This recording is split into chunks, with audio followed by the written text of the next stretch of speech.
want to fuck you up the ass. You can stick it up your own asshole. I would if I could. Bitch.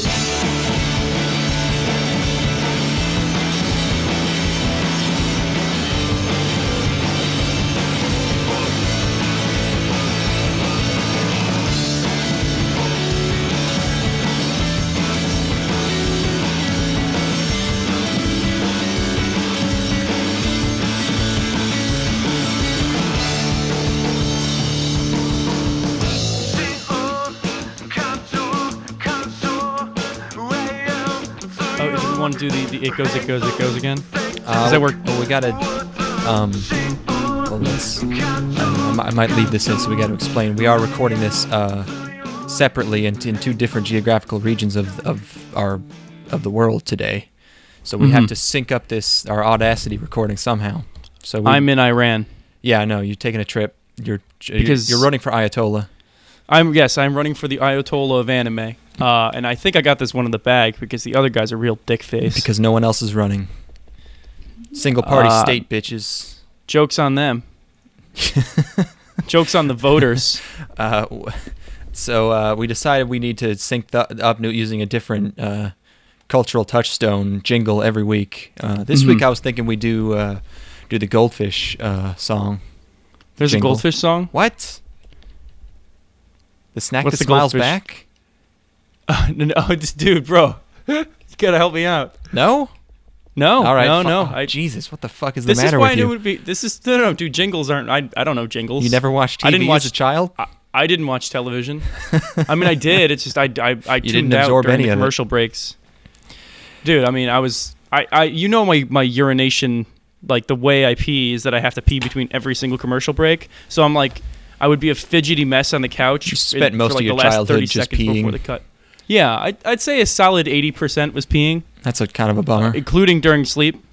Yeah. Oh, also, I wanted to. I think that we should stop recording like an hour in because I don't want to. Because Audacity crashes so much. Yeah. So I think after an hour we should start a new recording. I totally get that. Yeah. Now I got a reveal. For you. No, we still got to sync. Oh, we haven't synced yet, right? We have not synced. Oh, fuck. Dude, we could just go with the guillotine, bro. Okay, you start this one. It goes. How many are you doing? We're doing 4. I'm going to do the 4. All right. That's the customary. All right. 1. It goes. Guillotine! All right, that was perfect. Yeah. Okay. Yeah, great. So Declan, I got some I got in the spirit of the season. The Halloween season? Yes. And I got a costume for the season. All right. And can you still hear me? Oh wait, you sound weird. Oh, I'm downloading anime. Ironically. Can you hear me? Can you hear? Oh, that's why you got. Okay. That's why you sound weird. Yeah, I'm in a mask. Okay. This is great audio. It is a horse mask. Oh no. And I'm going as old memes because I have become the cancer. Oh, good stuff. Yeah, a lot of everyone will get that. No one will just think you're the guy in a horse face. Well, actually, here's the thing: is that I've got the rest of the costume. I have a cane. I've got suspenders. What's that meme?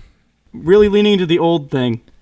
Old like age. Okay. Yes. You need to like your shirt needs to say.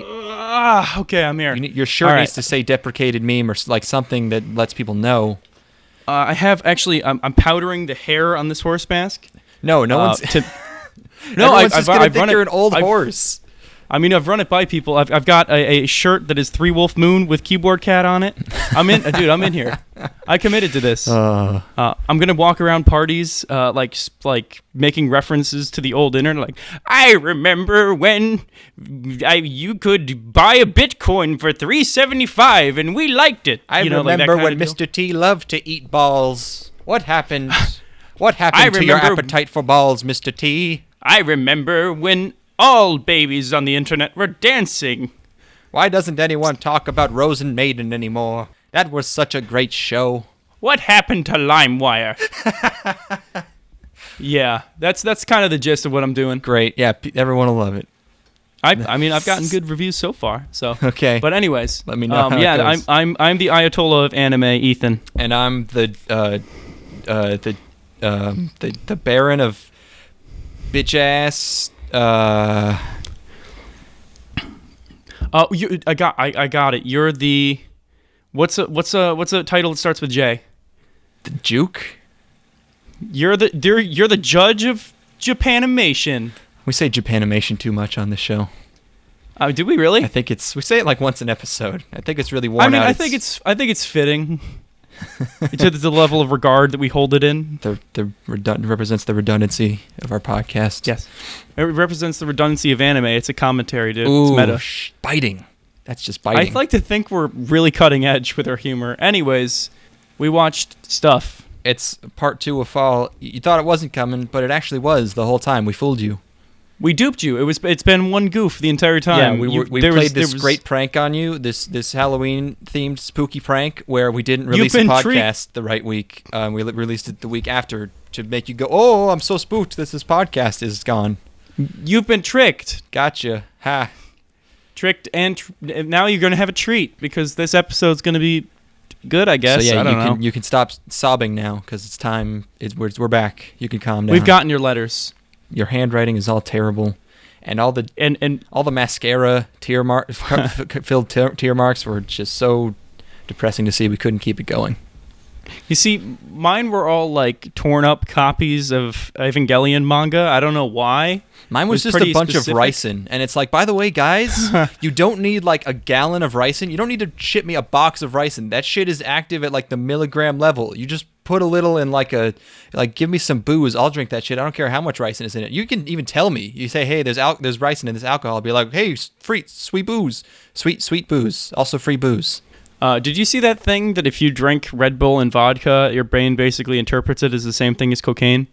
Oh, cool. Wait, isn't that? I mean, what if you just drank a ton of Red Bull? You'll basically be on cocaine at that point. It's about the judgment impairment that comes with alcohol. Okay, I guess. So you think you're like invincible and you jump off buildings and shit? What legal combination can I take that'll make it seem like I snorted a huge line of Adderall? Adderall. It's Adderall. You can just take Adderall. Do you have any Adderall? No, I've been trying to get my hands on it. Anyways, sounds pretty neat. You ever wanted I would really like to be able to pay attention to anything for more than 5 minutes. You ever want the world to literally move in slow motion because you're going so fucking fast? You know what I mean? Like that. Just look at shit and absorb the information through your eyeballs instead of thinking about it. That sounds pretty all right. I would love it if my eyeballs actually did their fucking job for once. That's not what they're supposed to do. I mean, freeloaders. Oh well. Let's ignore our bodily deficiencies and talk about anime to compensate for it. Yep, and we'll talk about our entertainment deficiencies. That doesn't even make sense. Anyways, what show you want to talk about first? By no means deficient. We're swimming in shows. The first show I want to talk about is one that we could not do last time because there were no subs out for it yet. Stella no Mahou. All right. Mahou. Yeah. All right. By the way, you're going to hear my keyboard a lot on this podcast. Ooh. You're going to hear those sweet brown caps. Wait, brown switches. Cherry MX Brown, baby. Cherry Brown. It's kind of a weird... Anyways. Cherry Brown was my favorite blaxploitation film of the 70s. Cherry Brown explosion. Cherry Brown is kicking it up a notch and taking it to the honkies. Cherry Brown is literally disemboweling Whitey. Stella no Mahou is based on a 4-coma. That means 4-panel. Japanese. Enlighten me. It's like so you know how a lot of comic strips are like 3 panels? Yeah. What if you added like 30% more to it? I don't think that would work at all. It turns out it doesn't. Hence, we have this show's by Silverlink. And I don't know who wants to go first. Who wants to kick us off?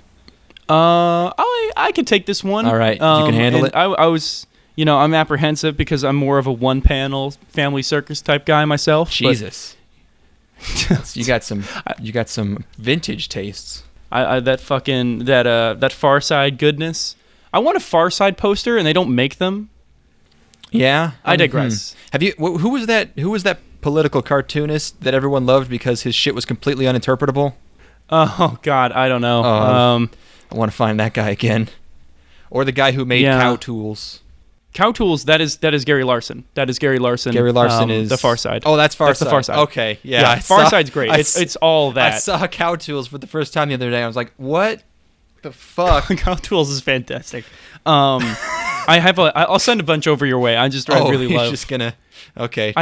Paste a bunch of Far Side in my feed. Yeah, dude. I've got them saved on my phone because I just like look at them and have a nice sensible chuckle. You know, like I got the collections and shit. Oh well. Wow. So Stella no Mahou. Yeah. Is a show about a girl named Tamaki. Yes, everyone calls her Tama. Yep, Tama. And she talks like a hick, and she's got wild hair. Right. She's going to high school. It's her first day at the high school, and she's got to join a club.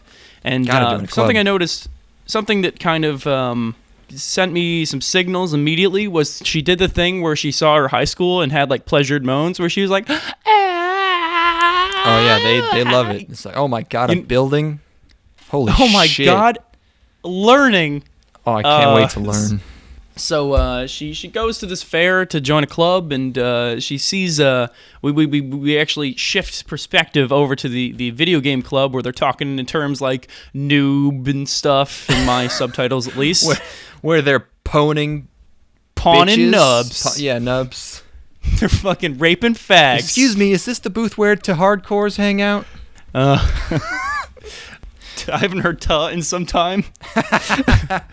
It's terrible. It's still terrible. I should speak only in "tas" at the parties that I'm going to. That'd be a good Not that anybody will get it. They'll be like, "Oh my god, he's gained another speech impediment." Your costume is so good. You're completely fucking insufferable. Wow, that's so impressive. How much I want to fucking murder you right now. It's actually giving me cancer as we speak. So I want to die. Tamaki, god damn it, fucking pronunciations. Second syllable, Jesus. Tama spent some time that doesn't matter. At the tea ceremony club, and then she finds out that her friend joined the illustration club, and it's like, oh, I can't join the illustration club because I haven't done drawing in a while or whatever. And they see a stand at the fair with a bunch of sleepy girls in it, and they go over to it, and it turns out it's the game club, and they're like, hey, try our demo for our game. And the entire time, the girls are on edge because they think their computer might freeze or whatever. Well, the game might freeze, right? Because it's the game. They just finished it. Yeah. And the game doesn't crash. The girls play and like, oh, it's pretty fun. And one of them references another puzzle game, which totally sets off one of the developer girls because, oh yeah, game developed is like it's my original art, but I guess they're all pretty similar. Tamaki wants to join the club, but she doesn't think that she could really bring anything because her art isn't very good. All the shit's too manly. And cool. And we get a bunch of flashbacks to all the phases of geekdom she's had, where she playing card games or just writing manga or reading just ass loads of it. And then we get the final flashback where it's revealed that she loved making traditional board games, and it helped her become friends with her friend that she's at the fair with, Yumine. And they go back to the booth to did she decide at this point that she wanted to be a member of the club, or she was gonna fucking who cares? I don't know. Fucking whatever. They go back to the thing. They meet the girl who makes the background music, and they absolutely demolish her by making note of oh, I didn't hear the music because I was busy playing the game. Yep. And they're just fucking commentary, throwing bangers left and right. And she wants to learn from the person who made the art in the game that she had played. And then she finds out, oh no, they're gone, and whatever. Joins the club, and she shows off her style because what do you got? And it's this really awesome, true to life, weird, manly art style. It's great. And then they explain the club name to her, and it's so deep it would take all night to explain it. Oh yeah. And it's just like Genshiken. Of course. Is that a trope at this point? Can we call it a trope? I believe that is a trope. Yes. Three letters, or this three is a letters bit different because acronym. Genshiken's was deliberately being complex to avoid attention. and this one is just pretentious because they're nerds. So it's kind of different. But yeah, unnecessarily long club name, definitely a trope. Yeah, and so they decide to do a visual novel for their new game, which is interesting when they know that the person who they just brought on board has never drawn on a PC before. Yeah. And now she has to draw all of the art for a visual fucking novel. This bitch should be making D&D expansions or tank campaigns. Fucking... Yeah. So yeah, and they're going to do that, and they need to have it done in time for a local con, and that seems to be the status quo, is that they're going to work on this game. Should be drawing gay JoJo fan fiction. So yeah, I it's not like the most offensive thing ever. The art's nice. I wasn't like super involved in it at all. I think this is the worst show that I'm watching this season. Really? Yeah. Oh, that you're continuing to watch. I was like, this isn't bad enough to drop. Fuck. Yeah, it's just kind of like riding that line of being generic, but it looks nice enough, and the girls are cute. Yes, the girls are nice, and I like them, and it's very. Yeah. They're just the more circular the heads are, basically, is the more likely I am to watch the show. Is how it works. You won't be satisfied until they look like snowmen waddling around. Yeah. Did you watch Jack Frost and just kind of like? Oh, I creamed like 3 times action? during that movie. Yeah, that was where I discovered boners. Was Jack Frost starring? Hold on. You could do it, man. I believe in you. No, I have a computer. I have to. Starring Francis Ford Coppola. Michael Keaton. Right, it was. Yeah, that is Michael Keaton.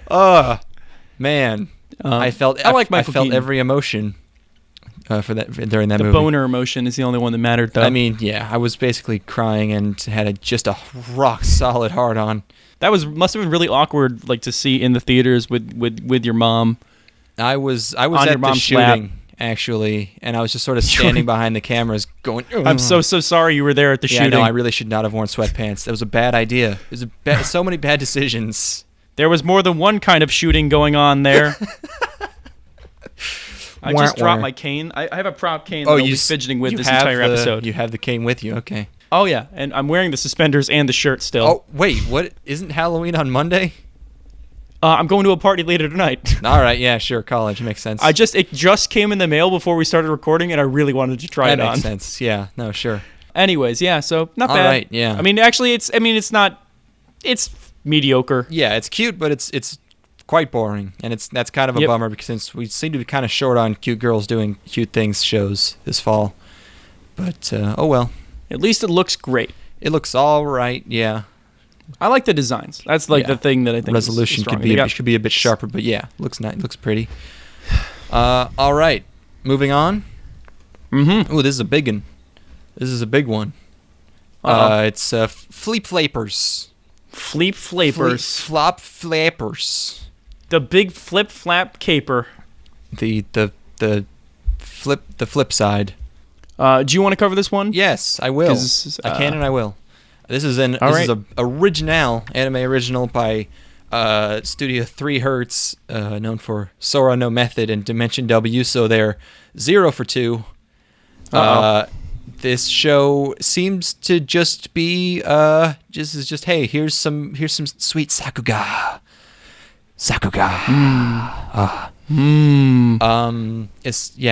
It looks like it's just, hey, here's something that looks very pretty. It's got a crazy ass art style. Like the eyes are so big, it's really so scratchy, big. Which I like. It's scratchy, super bright colors. Gives some nice motion to it, you know. Yeah.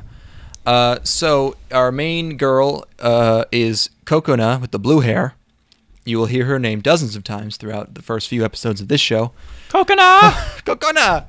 She's starts out with her taking a mock exam, and she doesn't know what she's gonna do with her life. She doesn't know what I guess college or high school to go to. I don't know which one. She's probably going to high school, right? I guess I don't know. Maybe. And then there's a quirky girl who flies on a surfboard, and Kokona.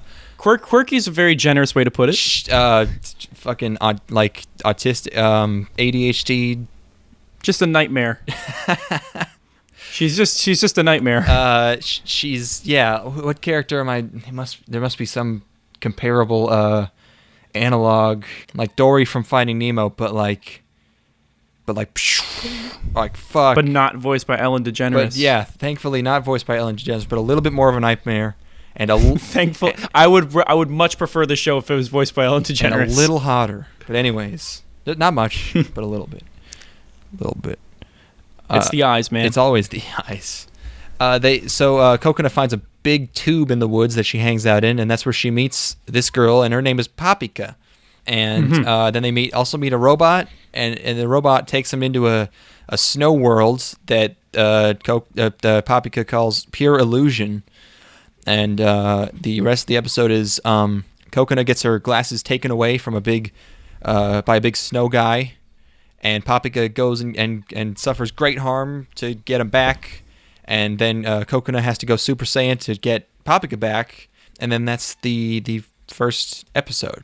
Yes. Now I've seen a few episodes of this, so I know how things go. But what did you think of this first one here? I thought it was fine. When I first started the episode, I expected more than what I got. It just didn't really end up going super anywhere, really. Right. I guess if I had to guess, you can confirm whether or not I'm wrong. It's the show is probably just them jumping around to different locations and misadventures and shit. And it's so like, far, yeah. Or does it actually go somewhere? Not so far. I mean, we're only 3 episodes in.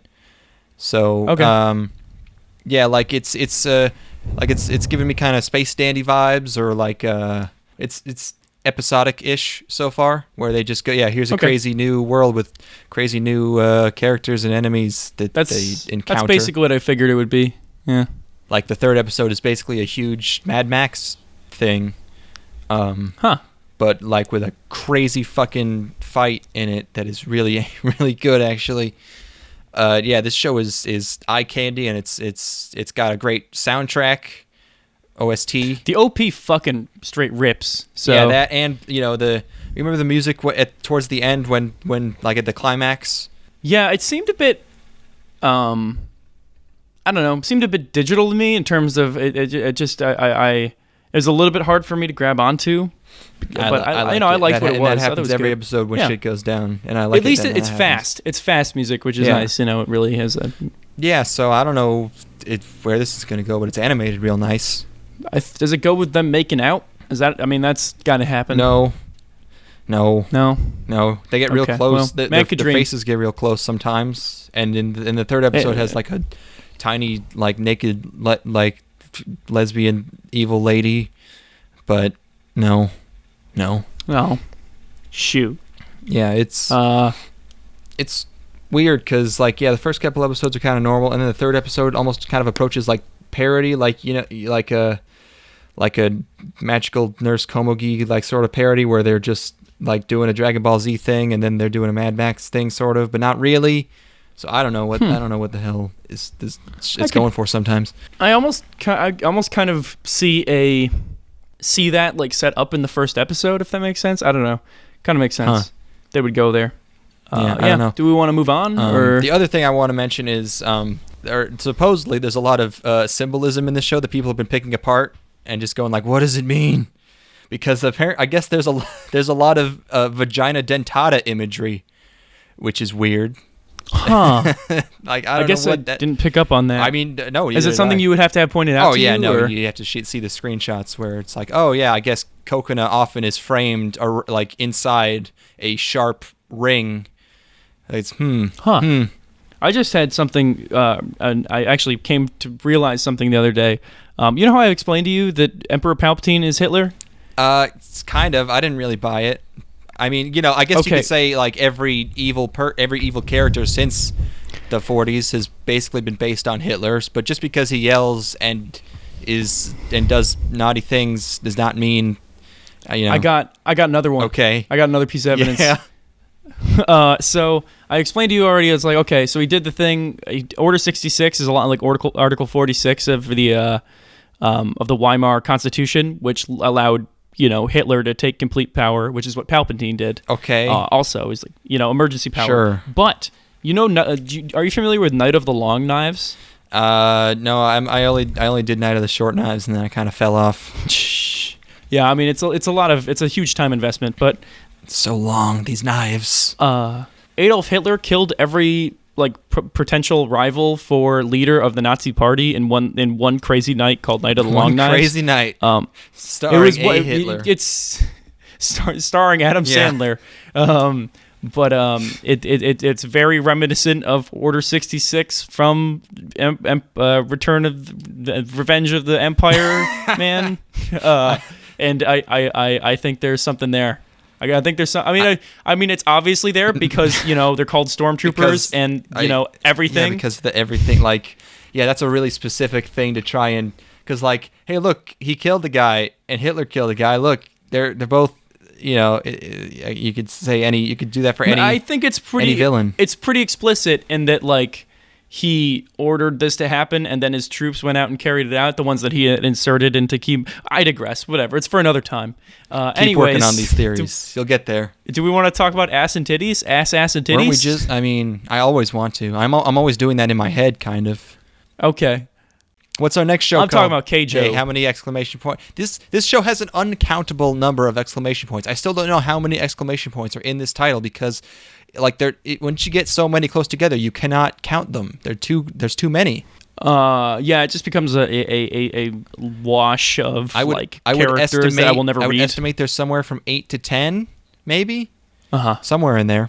I'm not looking at the actual one. The one I have in my notes has 6, but I might have just gotten lazy. Yeah. I wouldn't trust you on that. I definitely copied and pasted this, so we'd have to go by mine. I don't have great notes, but I can try to give the gist. Sure. Well, I'll just say first of all that this is a manga adaptation from Zebek, known for Naruto and Upote and other garbage, but garbage with boobs in it, So.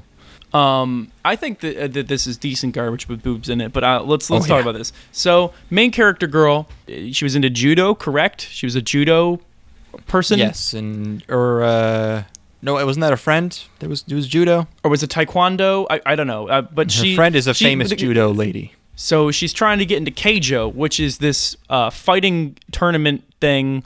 But it's exclusive to women, and the only contact can be made with ass and titties. And you're on a floating platform, and you have to knock the other people into the water. Yeah, and you have to knock them off, and if anything other than your feet touches the ground, you lose. So she goes to this. Is it a school? Yes, it is a school. Is it? Okay, so she goes to a school or an academy, and is in the Keijo, and she they're gonna train to be the best Keijo fighters, and it's exclusive, and they have this entrance. To get in, you have to do this competition dealio, obviously, and finish a maze. And so we get to see some hot Keijo action as girls smush butts up against each other. Smush is really they're hitting this shit at deforming their bodies. Speed. Yeah, no, this is this show goes all fucking out in the ferocity of these boob and butt fights. And it's just gonna keep getting crazier. I've seen some pages from this manga. Shit is gonna get fucking wild, and it's already This isn't like butt guillotine. This isn't an excuse for. But I see people saying this is a fan service show. No, this is they're taking this seriously. No. This show takes itself very seriously. They have move names. It's not a joke inside the world. These fights are good fights. These matches are. They hit each other in their face. They have Hajime no Ippo style breakdowns of how are they doing this? He's fast, you know what I mean? Stuff like that. It is pretty exciting, and so it's not just an excuse to see boobs hit each other. This is fun. I'm getting serious Bento vibes from this show, which is finally. It's been 5 years since Bento, and finally I have a spiritual successor. God. There was a shot in the show where one of the girls goes to clench on. Does she clench onto somebody's face with her butt? Probably. I don't know. Or she smacks somebody in the face with her butt, and she's contorting her body to such a degree. It's just absolutely fucking amazing to watch on screen. And again, move names like butt guillotine, butt cannon, and they're jumping over each other and shit. And it's actually the combat itself is really nice. It's easy to follow. It's well animated, well choreographed. It's well. The sounds are great, these big blown out fucking sonic boom noises. The characters are treated like actual characters, if that makes sense. They have really goals. like the main character. Kaminashi Nozomi. Yeah. And the ED is them chasing down bathing suits floating away in the wind, which is like really high concept. Yeah. And then we get a shot of an ass cloud at the end of the ED. That's the silliest part of the show for some reason. I don't know why they went with the butt cloud. It's pretty good. I had written a note down that I was hoping they would do like he's fast cutaways, and they totally did. Oh yeah, totally. I was sold. Oh, and then someone makes a hologram with their after image. Oh yeah, first episode. It's so good. It's an ass that looks like a breast. Is I think what they say. Like it's a butt that looks like a breast. Oh, yeah. It's a hologram of her, but her butt, like in real life, is the boobs on this hologram girl. It's amazing. It's so good. Yeah, I know. I'm fucking super down with this show. Great. Oh man. By the way, public service announcement: if you're watching a Crunchyroll rip of this show, it looks like they forgot to turn the anti-aliasing on. Or something. It looks like total ass, so you need to get a different release. Yep. I'm watching TNA's release. Good group name, guys. Notice that shit? Oh, yeah. Looks like butts. Not in a good way. Yeah. No, because you want it to look like butts, but you want it to look like the right butts. Right, yeah. And it's got a good art style. Like, some of the shots have super nice, thick lines. And I like that. I love big comic book lines. The English title for this show is Hip Whip Girl. I don't know. That's all I got. Yeah, I just was kind of shocked because I'm not usually one to give in to this, or to be like super into the really over the top fan servicey shit. But again, this isn't. It's fan not service. Really. Yeah, like, no. This is it's there if you want it, but that's not the purpose. This is the lore. Yeah. This is the show's lore. Is that this ass and titty fighting, and it's really entertaining. Yep. It's good stuff. Yeah, it's just fucking great. I'm gonna open this. This Diet Pepsi I have right here. 1 sec. Okay. I can cover All Out if you'd like, because I got some thoughts on it. Sure, yeah. I should drink. Well, have you ever heard of Evan Williams? Yes, I've Is had it good? I mean, it's what it, it's like, it's a whiskey, right? Okay, because it tastes a lot. I bought a liter of it, and I didn't know, because I usually buy Bird Dog on Fridays, and I actually wanted to look up, like, is this good? Am I drinking good whiskey? And then it was like, hey, if you want a $15-$20 whiskey, just pick up some Evan Williams. So I did, but then I forgot that I haven't drank non-cinnamon whiskey in so long that I forgot forgot that it smelled like gasoline. Evan Williams is you can choke it down. It's not the worst. I've had significantly worse. Right. Don't drink anything with honey in it. It's fucking garbage. How do I know if it has honey in it? It'll tell you. It'll market itself as having honey in it, and this is straight bourbon whiskey, 43%. Yeah, no, I fuck with that. I like Bird Dog. I had their Bird Dog cinnamon, and I really dig that. It's like higher ABV than Fireball. I want to try new things. Can't be buying the same stuff every week, dude. But maybe I should. I don't know. Gotta spread your wings. Oh yeah, Yep. I'm on that fucking Fireball and cider game right now. You know what I mean? Apple cider. It's seasonal. and then you warm it up, and it's like spiced apple cider, and pumpkin it's tasteless. spice themed alcoholic drink and become the ultimate sorority girl. I tried some pumpkin spice. Just put some Kool-Aid on recently. your lips and let your whole apartment fuck you. I tried pumpkin spice. It's good. Pumpkin spice what? It was somebody offered me. I don't remember what it's called. It's like a foamy. It's like they foam up milk and put flavoring in it. But like from what establishment? It was from Starbucks. Okay, all right. Like a latte, maybe. Yeah, and I've gotten really into coffee. Am I really into coffee? I mean, I drink it when I need a lot of energy, and it works. Anyways, All Out. All Out. So it's basically the same show as Keijo. Not a porn. Massive asses and giant titties. Except this time it's rugby. Tight hips. Great asses. Yep. Big, thick thighs. Really weird smear frame eye catches. I like that this show really nails what rugby players look like, because that is exactly what they look like. They have two tree trunks and then just a big triangle for a torso, and then that's it. And a tiny head. And then so we just lost all of our rugby playing listeners. I mean, I like the way your weird bodies are shaped, you freaks. So the protagonist I revel in how disgusting you are. Yes. Yeah. I bathe in it. Can't get enough. I welcome it. Monstrosities. You fucking creatures. So there's two protagonists in the show: the big dude and the little dude. I don't have their names. Neither do I. Okay. I didn't care enough. So big dude is huge and he's blonde and he gets picked on a lot. even because he's a little pussy bitch. And then the little dude, It's a good enough reason to get picked on. The little dude stops the big dude from getting picked on at one point because he thinks that somebody called him small or something. Sure. And then this is where the blonde dude went after Full Metal Alchemist. Right. He doesn't like being called. That's all I know about Full Metal. I'm sorry. You're totally missing the nuance, man. It's all. I'm totally missing the nuance of All Out. Yeah, no, I know. Oh, I mean, it's impossible to miss the nuance of something so masterfully crafted. So the big dude picks up the little dude and runs away, holding the little dude over his head, and he's like, "Hey, you should play rugby because you're huge." And the big dude's like, "I don't want to play rugby." And then they watch some rugby and wax poetic about it. And then a weird hot guy shows up and talks to them in the locker room, and then he fucks with the little dude's face. Very Fullmetal Alchemist-y, actually. Oh. And then the little dude is like, "Hey, come practice rugby with me." And he's like, he tries to get him riled up to have him tackle him, and he totally does. And it's revealed that the little dude knows why the big dude doesn't want a rugby, and it's because he hurt his friend.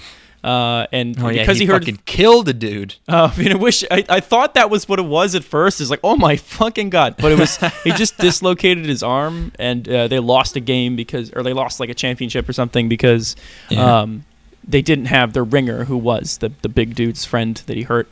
And then so the little dude insults his friend, which sets off the big dude, and then he tackles him, sending him flying through the air, and he's like, "Oh no, I've done it again. I'm a monster. I'm a monster." But little dude's okay because he's tough.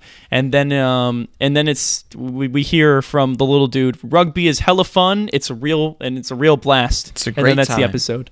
I neglected to mention that this is a manga adaptation by Madhouse and TMS. That's it. All right. Really important episode. Really important information. I didn't actually have anywhere to go. I was just kind of freeform it. It was gonna give I took the time to form my thoughts. Okay. Which was I don't really care about this show. It's fine. No. It's sports shonen, and I do appreciate that they make rugby people gigantic freaks, which they are. Yeah, like the big tall guy who's in the rugby club is like he's like a mean red-haired guy, but he's fucking, his hair is crazy. It's got like twisted toilet paper shreds in it. It's fucking. It's a look. You wouldn't understand. It's streetwear. I don't understand. I don't understand at all. I'll never understand because I'm not gonna watch any more of this. Yeah. Also, did you notice the fence thing? What fence thing? When they're standing by the fence and they just like took the eraser tool and erased the fence where his face is so that you could see his whole face. You didn't notice that? I was probably writing notes at that point. It was it's like an entire scene. It's so obnoxious. I hate when anime does that. Like I don't need to see their entire face. It totally takes me out of it. All I can think about is, why do I need to see this dude's whole face? He's standing behind a fence. You don't need to see a whole fence. Distracting. You don't need to see a whole face. It's distracting. And they're standing behind a fence. It's like, and it's just a close zoom up, and it's just like fence, and it's just like a big circle where there's no fence anymore. It's the worst. That's my main issue with this show. It's got big dudes in it. If you like big dudes. 4 out of 10. Yeah. So do we want to move on to something that's I don't know, maybe not a 4 out of 10? Maybe. I don't know. Sure. Depends on what we're going to. I think we are going to Watashi ga Motete Dousunda. Okay. Or Kiss Him, Not Me. All right. This is a manga adaptation by Brainsbase, who've done stuff sometimes and sometimes not. I have decent notes on this. I don't want to just keep taking all the summaries, but I think I could blast through this one pretty fast. Okay, all right. I'll divert to you. All right, so we got a storybook cold open of the main character Kai. Fat. We have fat. So we have narration about how a prince should be with a princess. Fucking get out of here, Chubster. Whoever said that? So the main character Kai writes a gay /fics about people at her school, and they have also she's fucking fat. Yeah. Holy so she shit. watches a volleyball game from the sidelines, and while fantasizing about about the dudes getting all gay on each other. Yes, and then she gets fujoshi. She gets absolutely straight domed by the ball. Yeah, when she dies, and then that's the end of the show. Yep, and that's it. But no, she goes to the nurse's office, and then she talks to her friend, and they swap. They're like, "Ooh, I think this pairing would be good with this," and they geek out together about which dude should fuck. And then it turns out that they're arguing about who's the I forget what the terms are, but yeah, the top and the bottom, which is a common debate to have about male characters among fujoshi. Don't I think it's obvious immediately, but so it turns out that the Kai, the fat girl, has built an entire way of life around pairing off classmates in her mind, and this is probably grounds for a psychological evaluation. I'd say somebody needs to get this girl some help. It's 2016. So I know you keep saying she's fat. I absolutely love her voice. So fat! Because it's ridiculous. So fat! Also, I think it's really funny she's on the health committee. Pretty good. That's it's pretty. She probably gets some ribbing for satire. that. Yeah. So everyone's nice to her, which I'm glad it didn't go for the typical like everyone's mean to her because she's fat or something, like she's getting bullied or something. It's just like everyone's nice to her, but they kind of ignore her. Yeah. That's sort of probably how it is in real life. I appreciated that. I think we know that is how it is in real life.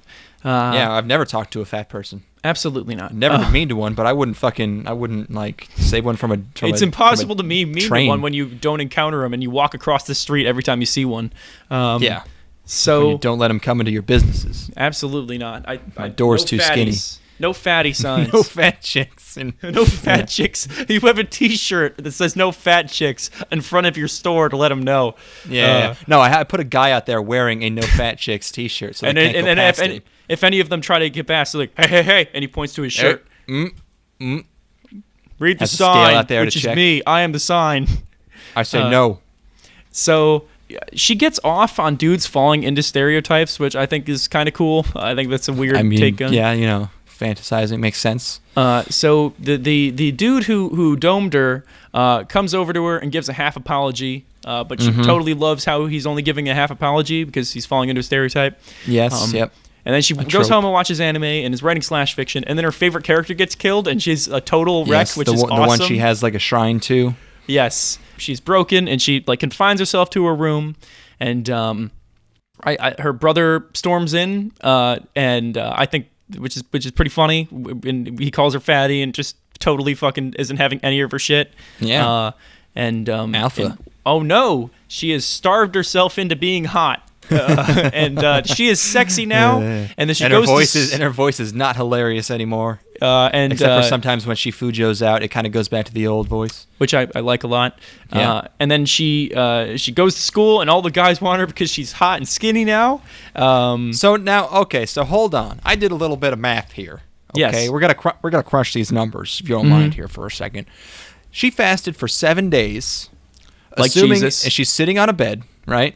You only burn, the average woman, I believe, burns 2,000 calories a day. She used at most 14,000 calories during that week while taking 0 in. If there are 3,500 calories in a single pound of fat, that means she lost at most 4 pounds. Okay, and even if like her uncontrollable sobbing doubled her calorie intake, that's 8 pounds. 8 pounds max. What if she's one of those people who has a ridiculously high metabolism normally, but she eats so much that she overcomes to become a fatty fat? I mean, the fact that we just saw scenes where she wasn't eating, like she would have to be eating all the time in order to, like, if, I don't know. I'm just saying the thermodynamics of this show are seriously in question right now. She might be one of ththose, like, KFC eat 3 bucket kind of people, you know what I mean? Like she has dinner. Like, you mean me? Are you referring to me? Of course, because it's for your bulk, dude. You're on your bulk. Oh yeah. So bulk on KFC. So guys ask her out, and she goes on a date with all of them. And because she can't choose one, she doesn't know what to do. And so she gets a makeover from her friend, and she has so many hot guys to choose from. And then, but then she just likes it when they accidentally get gay with each other, like when Yes. they're in the movies and one of them And- leans against the other one. She doesn't really want to know what to do in romantic situations for herself, but she likes the man on man action. You know what I'm saying? I know exactly what you're saying. And then, and they go to karaoke, and she has to hide her otakuism. And then she can't contain the otaku any longer, and runs into a store goes into a store to buy a limited edition Dakimakura, and apologizes for being a filthy otaku piece of garbage. Yeah, this might be the dumbest part of the show, because like the fact that she thinks they're going to care about that at all when she's smoking hot is so baffling. Like, it turns out that it's a good subversion. It turns out they don't care, but like she doesn't know that if a girl is hot, it doesn't matter if she runs a fucking dogfighting ring as long as you can splooge in that. You know? Yes. You know? Yes, you're correct. I also would date a hot dogfighter. It's also like they don't care, and then they even try to like relate to it. Just one of them is just like, I've seen Ava, I think. Well, I think that was good. I think the idea is that she still has like these insecurities of being fat, and she's not quite accustomed to this new skinny way of life yet. And yeah, so they reveal they don't care, and they think it's better this way, that she got it off her chest, and that's the episode. Great. I like this show. I think it's funny. Yeah, it's fine. I'm watching it. I don't know if okay. what really is going to happen beyond this point, because now she's just a hot otaku girl. I kind of bet it lose the goes fat absolutely angle. nowhere. Yeah. No progression, no development, absolutely nothing. Because how can you still call it that if she actually chooses a guy, or anything happen? Like, there's no way. You could still get antics. I mean, yeah, but I don't want antics. I want the hardcore. You want it dirty? You want the isn't her circumstances type deal? No, I want her to either. I mean, like, someone has to fuck, please.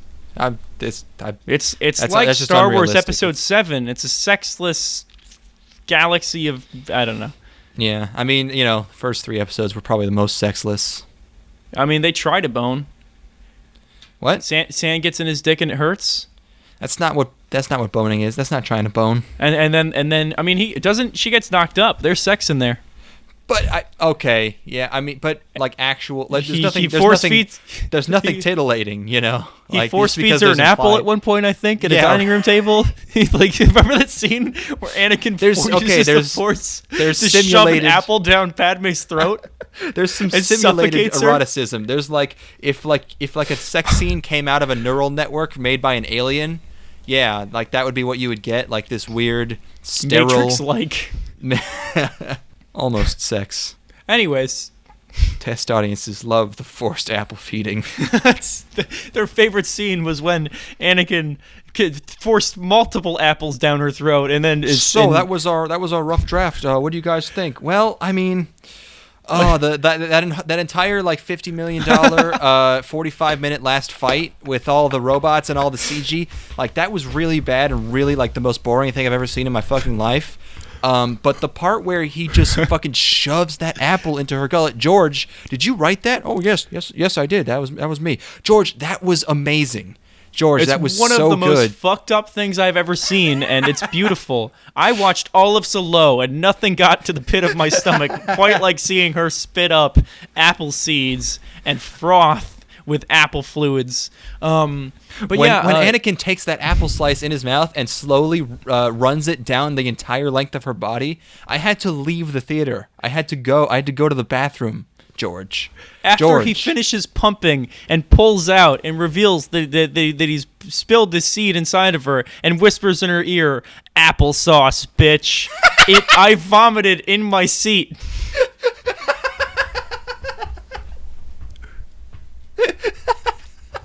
I vomited in a good way. I loved it so much, George. Okay. Anyways, yeah. Man, we got to reevaluate those prequels. I heard a bunch of bloggers told me that they weren't actually as bad as everyone says they were. It's just a bunch of jaded, neck-bearded fanboys telling me that those filthy movies aren't fanboy. good. I bet they're gamers. Let me tell you about circle theory. The only circle that matters to me is how vaguely circular apples are. Sort of, yeah. They're more of a... This is sort of like heart-shaped. I don't know. They're like an oval, maybe. Yeah. Anyways. That's that show, I guess. My face hurts from that. Okay, yeah. So that's that show. Weird tangent there. All right, moving along. How far in are we? Oh, we can do one more before the break. The next one is called Girlish Number. All right.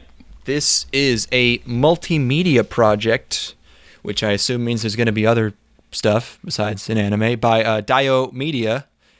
And it's a show about a voice actress. It starts out, there's a bunch of like idols / voice actors or something on a stage, doing a fan event. And one of them is real sassy. Sort of like doesn't really want anything to do with the other ones afterwards. She acts nice on stage, but she doesn't really care. That's a nicer way of putting it than I did in my notes. Okay, well, there's no need for that kind of language here. Presumed language. And afterwards, they all go to a yakiniku place, and we have our main character. I forget what her name is, but her manager's name is Gojo-san. And they're hanging out at this yakiniku place, and then the producer shows up for this whatever they're doing. She just has a small voice role in this particular show, I guess it is. And then at one point she's in the recording studio, and a sassy lady gets mad at her. And so this whole show is essentially just a big like, man, this is all a sham, dude. These voice actors aren't actually happy to see you. They don't want to shake your hand at these events, dude. It's all color me fucking shocked. Yeah. So, it's basically Perfect Blue. It's so good. I can't even begin to describe how much it enlightened me. Yeah, and how we personify our idols. Yeah, and I think the director tries to get them to hang out with the author of the light novel the show's based on, and he's really weird, and they don't like him, and they're creeped out by him, so they evade him. And she meets this other voice actress who's a little more savvy than she is, and they sort of become friends, even though everyone's kind of a bitch in their own way. Yep. And it's basically a really heavy-handed way of saying like, hey, these people this is their job, man. These people aren't really your friends. They don't really care. Are you telling me that Steve Bloom didn't want to get beers with me afterwards? No. That's why he said no to you. That's why he tried. That's why he ran away as you gripped his pant legs and got dragged along. As crying. Like tears streaming out of the pavement so in embarrassing. 2 lines. Steve Bloom, I apologize for his behavior. It's really... I don't. He just would do it again. I will do it again. Watch out, Steve Bloom. So, no one cares about the source material. The voice actors hate each other. No one likes doing the promotional concerts. The LN authors are weird, and everyone's creeped out by the fans. But, the fact that this show, really wants to shove this in your face like it's a brand new concept just makes it seem like kind of elitist, where it's just like it's assuming that people don't know that this is like this. Yeah, it's assuming the fans are just sort of ignorant morons, and I'm sure some of them are, but the fact that I think it's the percentage of fans who don't realize it's like this is probably so low that who are you even aiming this at? Because I'm not. This isn't for me. I'm not impressed by this very low level sort of deconstruction deal. I don't know. It's not. I don't give a fuck about this show. Yeah, and I'm trying to figure out I don't know if it's supposed to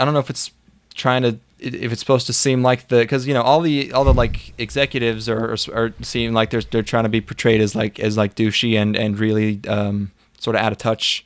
And all the fans are all creeps, and the authors are creeps, and it's firing in every direction. I'm trying to figure out if the voice actresses are supposed to be bitches, or if they're supposed to be just like normal people, and if it's supposed to be that of course they would act like this if they were subjected to these things, or if they're actually if it's supposed to be these women are fucking whores.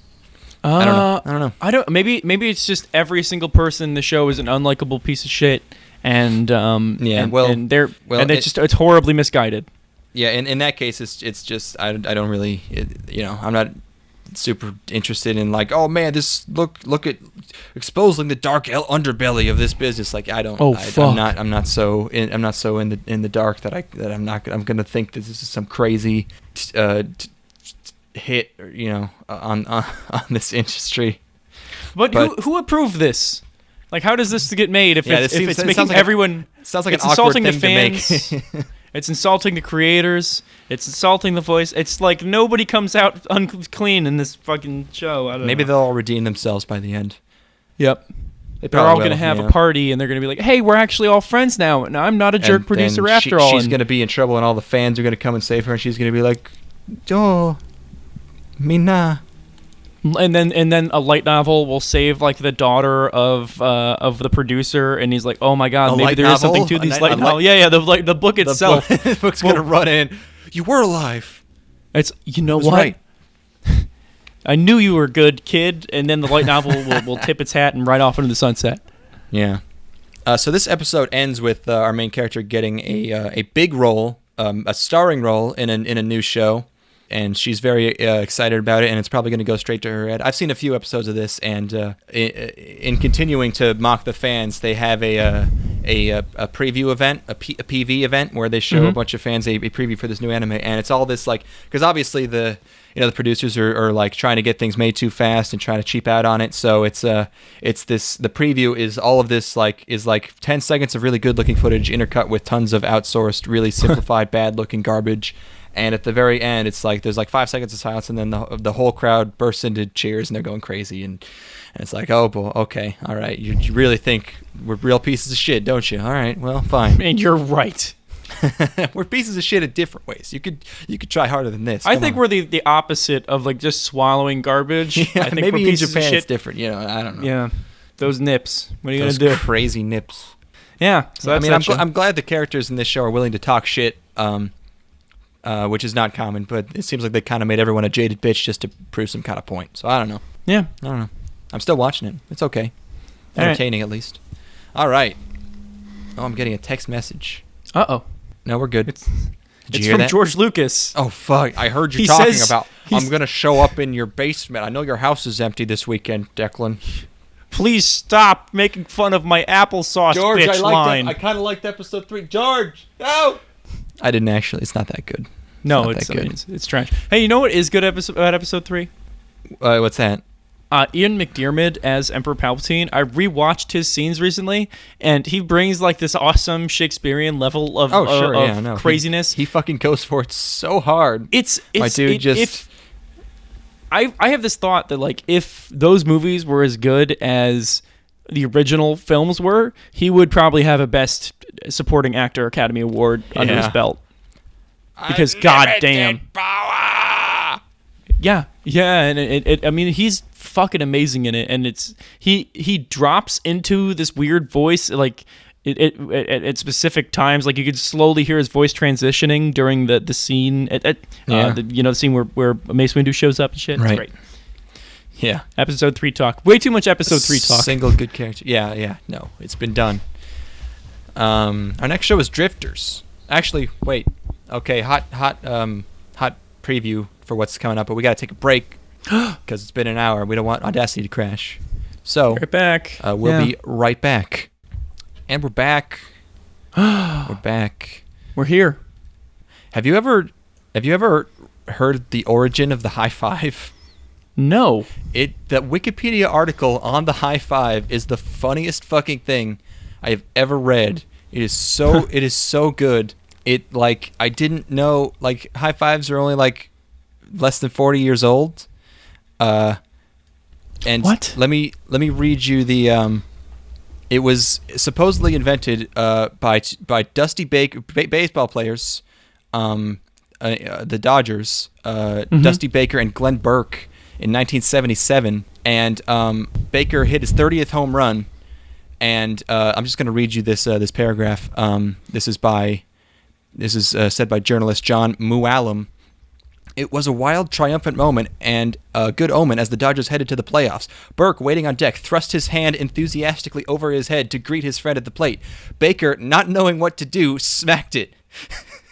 And this is a quote from Baker. He said, his hand was up in the air and he was arching way back, says Baker. So I reached up and hit his hand. It seemed like the thing to do.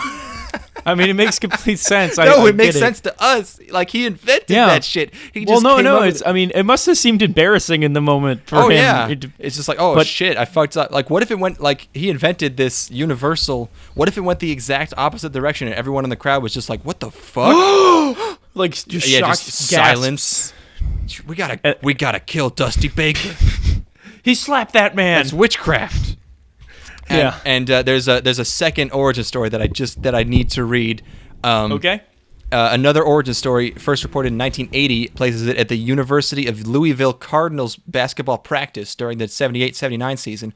Forward Wiley Brown went to give a plain old low five to his teammate Derek Smith, but suddenly Smith looked Brown in the eye and said, "No, up high."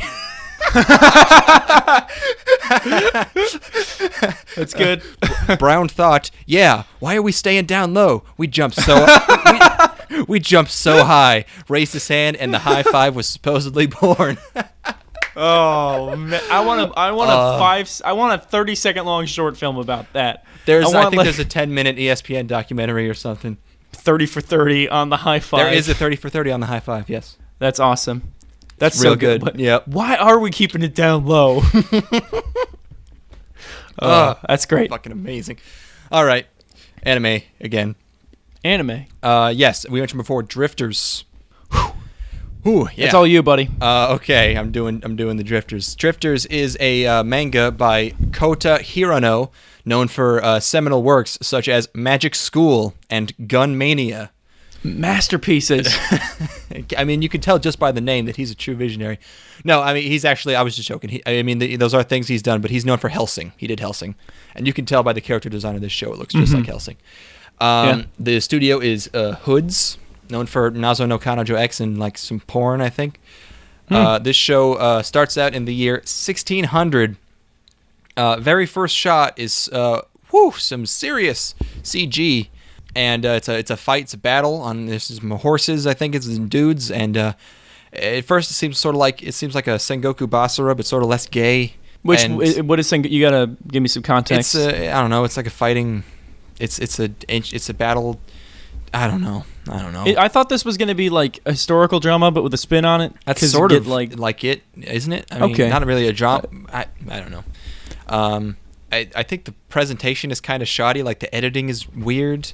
Why is the music so muffled? I don't know. Yeah. It's just so like low in the mix and like sounds compressed to all fuck. Fucking who knows? And by Like the if way, there's a high pass on it. whoa! I got some echo there for a second. What were you doing? Oh no! I'm drifting into the void. Whoa. Ah! Well, hopefully it's fine now. You still there? Oh, hello. Help me, Declan. Oh, okay. I'm in the void. Oh, yeah, I'm back. Okay, Oh, we're nice. here. That was a quick void. Nice job. Sometimes they catch you for like a couple seconds, and then it You're really just like, fucks wait, up a this bar is- mitzvah this or is- something. We didn't want this one. Ugh. I remember at my bar mitzvah when I became a man, and also I was grabbed by the infinite. They thrust me up on the chair, and I disappeared. They took your virginity. You became a man twice that day. Is that what happens at a bar mitzvah? Oh yeah, no, they put it up there. You ever seen them where they hoist you up on the chair? And I mean, no, I'm talking about the taking your virginity thing. Yeah. When they put you up on the chair, that's the chair they use. They put the leg up there first, and then they. Yeah, up into your ass? Yeah. Oh, okay. That makes sense. All right. I mean, if you want, and sometimes you can do a double circumcision, virginity. You can just get all. You get all the you get the Jewish bris. stuff done in one day. It's like bar mitzvah, get your shit bitten off. Get your bris. And then you get your a bris over here. big old table leg right in your pooper. Yeah, And you get the that's- table then leg, pretty and much then you get sucked off by a that fucking. point, you're pretty much guaranteed to go to heaven because you got all in one day. That's such a high concentration. I remember the amount of blood that came out of both my asshole and my fucking circumcised penis. You got to eat a lot. That's what it helped. That's why it's best to do it on the bar mitzvah because there's already so It much wasn't going on. traumatizing though, so that's good. No, so much music and happiness. It's hard to I was so fucking drunk because that's what they do to you. all that wine. They get you drunk and they steal your foreskin.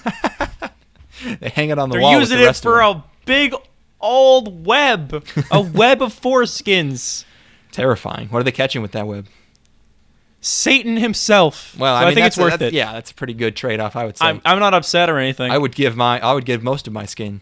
That guy's a dick. I would only give my foreskin the skin of my large and pinky toes and a significant chunk of my leg. All right. Yeah. I need those. Fair enough. I need the rest of it. Back to drifters. By the way, another thing, violence, a long, scene of violence involving parties I don't know or care about is always great for the first episode. That's what I crave. When I see really all these, sets the mood. when I see all these unnamed characters that mean nothing and could die any second, I think, wow, boy, this really poorly animated action is really getting me going. It's really pushing my motor every day. In the same boat. So our main character is Toyoisa, I think. And Toyota? Yeah, no, his name is Toyota Suzuki Teriyaki, and he's fighting with these other dudes. And at one point, he stays behind to let them retreat. And I was wondering if some kind of plot was going to emerge. And then I had the brilliant premonition of, I bet he's going to get transported into the future because there's no way we can develop a plot here. And then he gets mad impaled, and he shoots a big guy with something. I don't remember what with. I kind of liked that. That was something I thought was kind of cool. And then I totally called it time travel. Boom. Yeah. He goes to a big old white hall of doors and meets a guy at a desk. He gets sucked into Elfland, a fantasy world. Fuck, it's another isekai show. God damn it. Yeah, I can't wait for Stoic Dude at the desk to do a bunch of exposition in episode 7. That's gonna be fucking awesome. I swear, in 2017, one of the seasons is just gonna start out, and oops, every single show is someone getting transported to a fantasy world. Oh no, we forgot to coordinate this. The twist is so effective every single time. It's just Like, every time I'm like, damn. A fish out of what? How is he going to deal with this? Girls. How could he possibly run into Oda Nobunaga? So he meets these elf boys who take him to an abandoned castle, and then this archer lady finds them, and he meets an eye patch man, and of course, yes, you said it's fucking Oda Nobunaga again. Always gotta run into Oda Nobunaga. Japs have a huge boner for that guy. He was a big deal or something. Yeah, and then they just sort of meet each other and realize that they're not from the same time, and Oda Nobunaga realizes that he lost, and his son was also killed. I kind of like that moment also. I think it's funny to have him talking shit about... They're talking shit about each other's family lines. Yeah, in theory, you could do a really good show of just... Because everyone wants to go into the past and tell historical figures how fucked everything gets, or how great phones get. So this is a good excuse to do that, though, because, I mean, they're not... They can't affect their time anymore. I can't say it's, like, super effective. Like, I just want to, like, see a show where, like, fucking Caesar sees Rome get run over by barbarians, and he's just like, I told those fuckers. I told them. This show has like an art style, and it has the art style and the inconsistent tone of like Taboo Tattoo, which is not a good sign. We all know how that one turned out. If you've been reading our Twitter page, which I hope you have, that show I absolutely certainly have. Was one of the worst things I've seen in a while. Truly amazing. And yeah, like it's just like really dark and grimy, but it tries to go for constant like shifts between serious and comedy. As we learn from, once again, to call back to the Star Wars prequels, shifts in tone always work perfectly, and you should do it out constantly. Oh yeah, no, just do every tone at once, and don't worry about. It works best during your climax, I'd say. And this scene, when people are fighting and they're supposed to hate each other, if you just start like, if one of them goes all chibi and says something funny, and the other one goes like, "That's what you're worried about? What, Nani?" That's great. Yeah, always do that.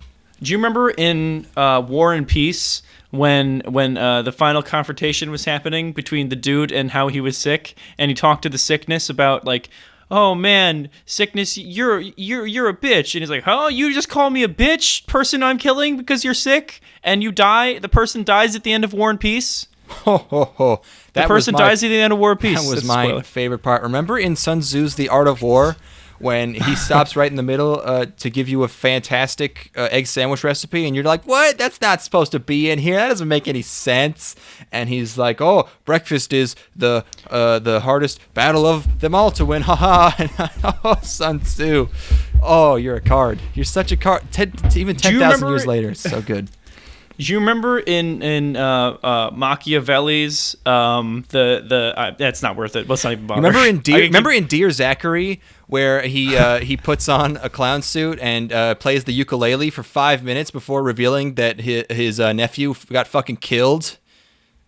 Do you remember in Spec Ops: The Line when like it sends you into a weird retro shooter sequence? Wasn't that great? That was that was so nostalgic when like Tickled me right in my before feels. the last level where you meet the man who's the representation of your own psychosis, but then you're playing like it's like isometric, like you're not even, it's not even real first person. It's so great, like so crazy early so 90s. Great. Ugh, so great. So great. Reminds me so much of playing Sonic 3D on my we gotta stop this madness.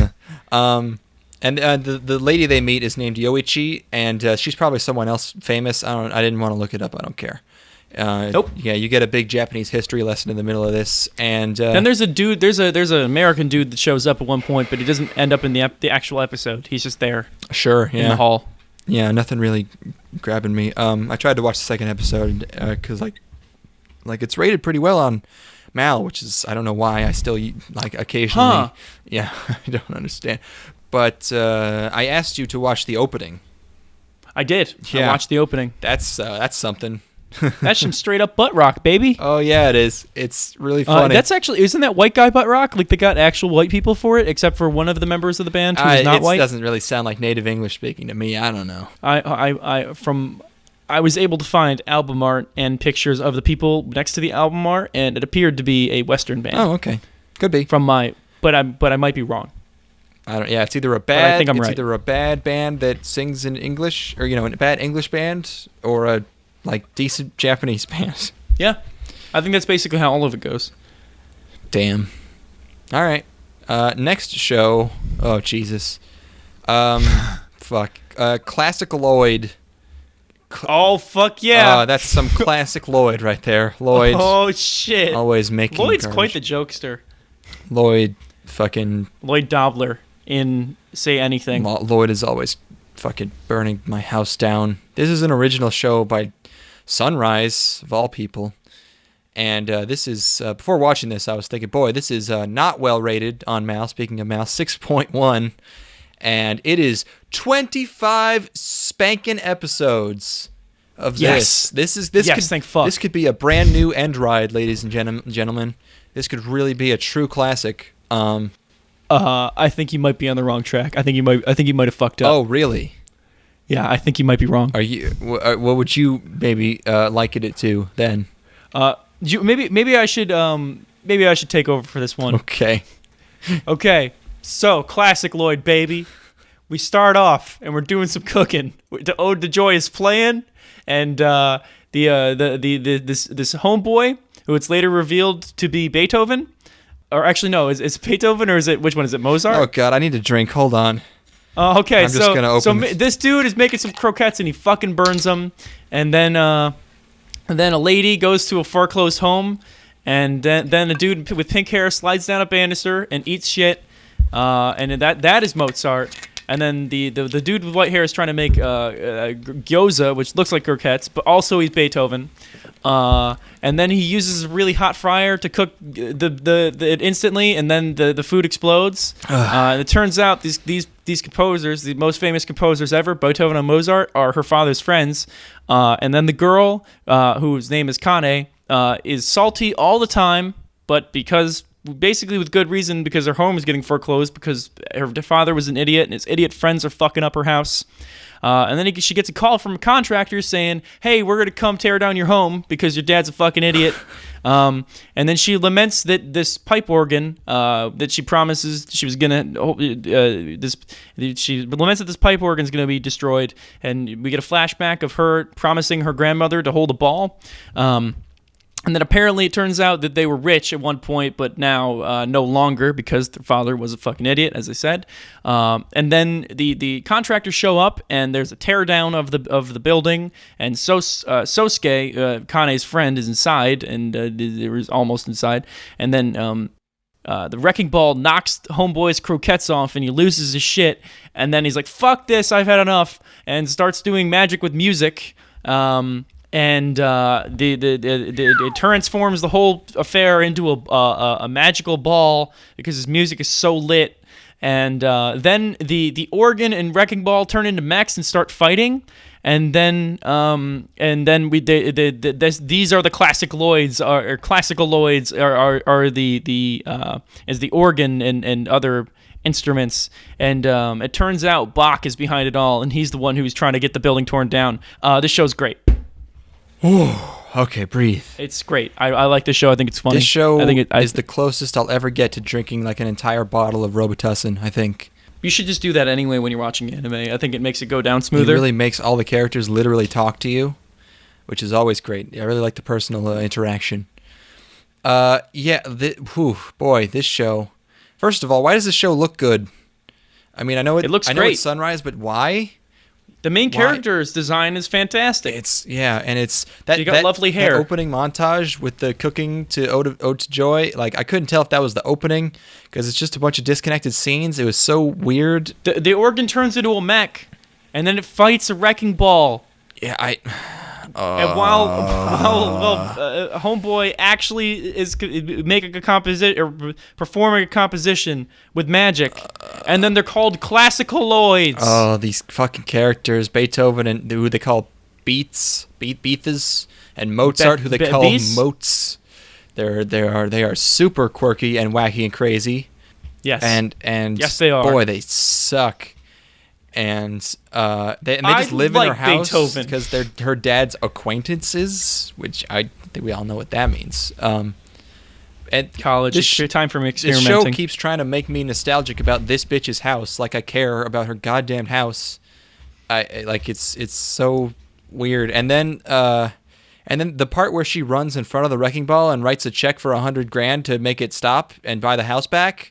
That I thought that was a. Wait a second. Oh, shit. Oh, no. Oh, I was watching Father of the Bride Part 2 starring Steve Martin. Hold on. Oh, no. Now it makes sense, because that's why you thought this was bad. Okay, because... I accidentally downloaded a rip where it switched to Father of the Bride Part 2 starring Steve Martin. It's really right weird in the that you middle. didn't notice it went to live action. It was really well animated to start out with, so I didn't really, think much of it. I just felt like, wow, Sunrise's art style has really, really improved. Super good stuff. In the last 5 seconds. Yeah, in the last, No, I thought they just switched to a new technology, CGI has gotten so good these days. Why? So, the thing that annoys me most about this show, first of all, what the ever-loving fuck is this premise? Why? Who is this for? And if you're going to market something towards people who like classical music, why are these all electrical guitar renditions? Yes. Of this music? It sounds like fucking shit. I'm the market. It's bad. It's me, Declan. It's me. It was me all along. It's unbelievably bad. They're making it for me. Who the fuck would appreciate this? Me. It's called ClassicaLoids. All these oh my god.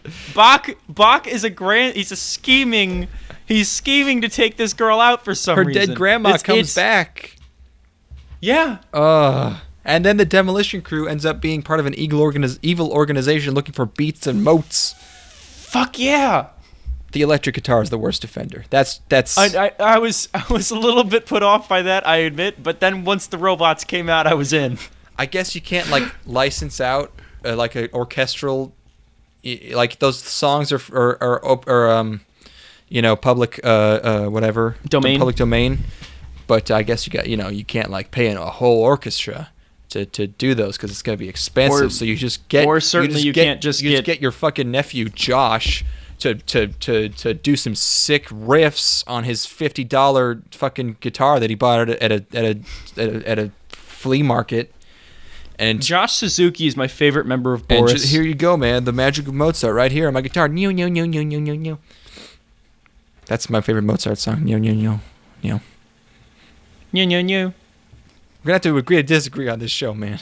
Yeah, no, it's fine. I'll take the L here. I don't mind. I mean, it's probably really terrible, but but I didn't really. I was fine with it. I was fine.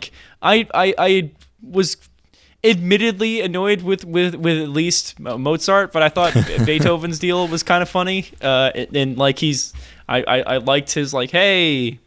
There's art in this food and blah blah blah, and I thought it was funny and I thought it worked. I don't know. I guess I'm wrong, but I like it. Hey, whatever.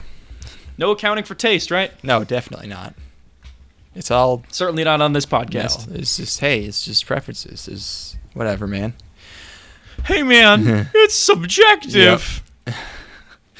Next show. Yes. Next show is Long Riders, which is a manga adaptation by. This is a show Actus, about known for Girls and Panzer. Yes. This is a show you can actually. You're gonna have the benefit of being able to cut out when I talk over you in this episode, which is good. Oh shit! Right, that's gotta be, That's an option. Just consider it. I probably won't, but I might. This is a show about people who work backstage at concert venues who have to deal with bitchy artists who have really, really long riders.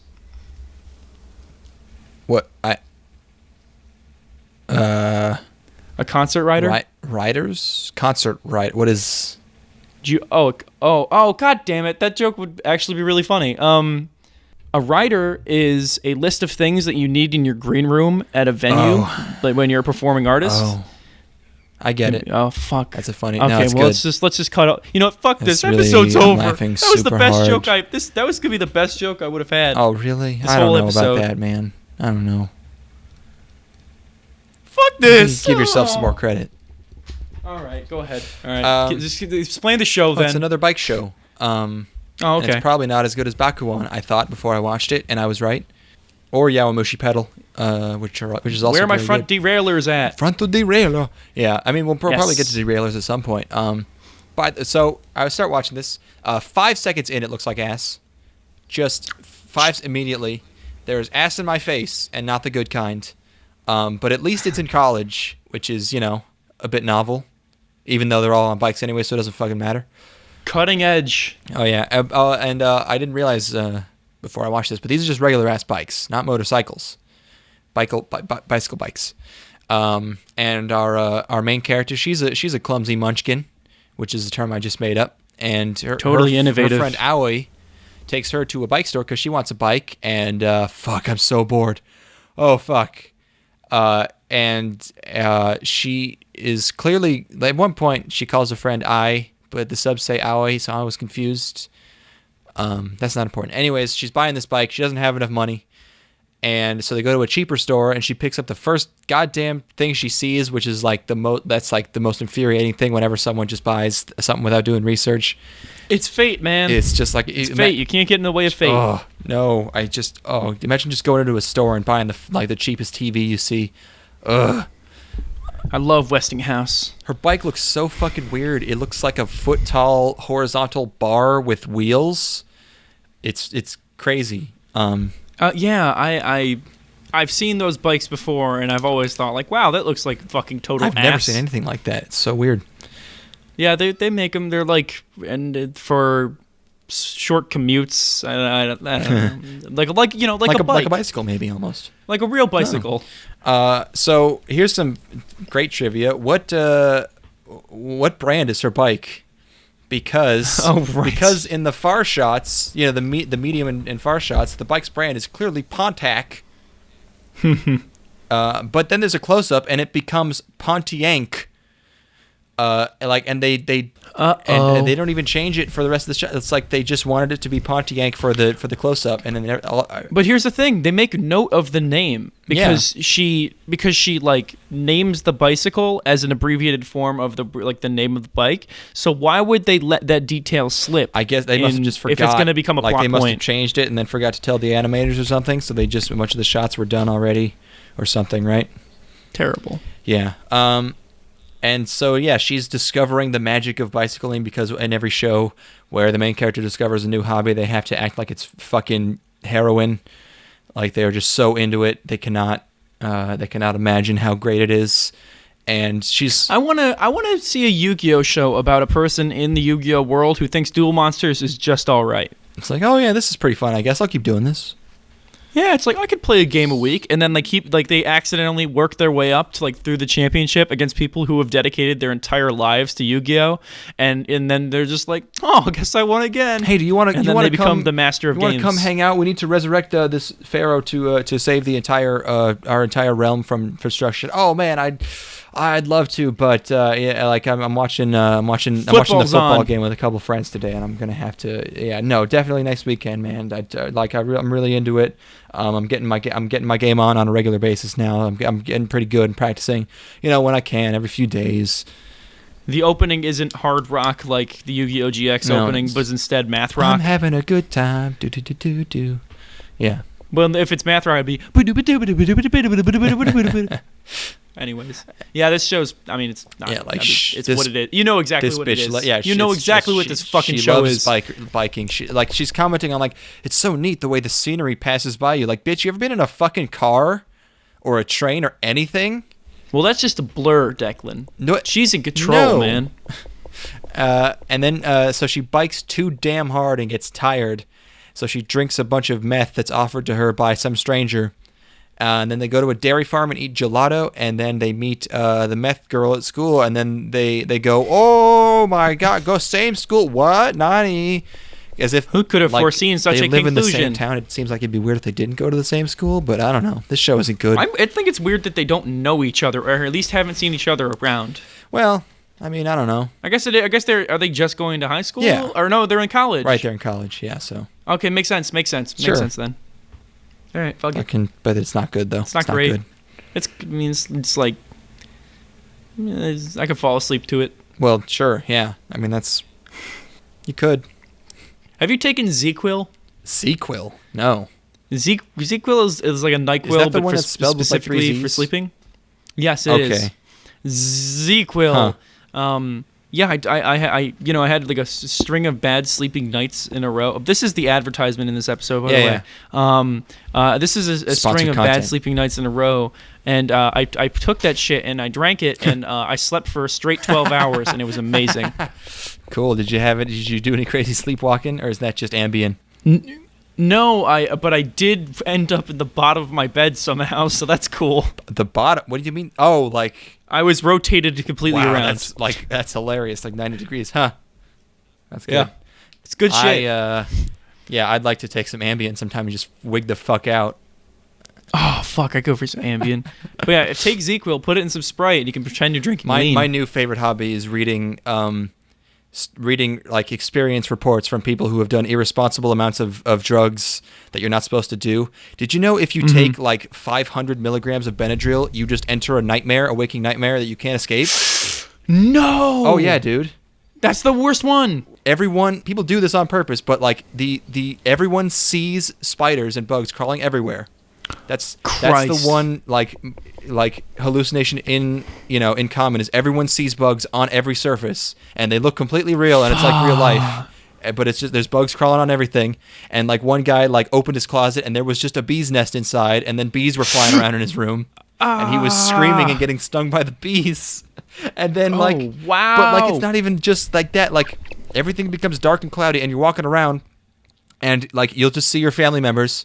And they'll just be like, you'll be having, you can like look at them and they'll like respond to your movements and everything. But then if you try to talk to them, they'll try to talk to you, but nothing will come out of their mouths. And then you'll go and touch them and then they won't be there.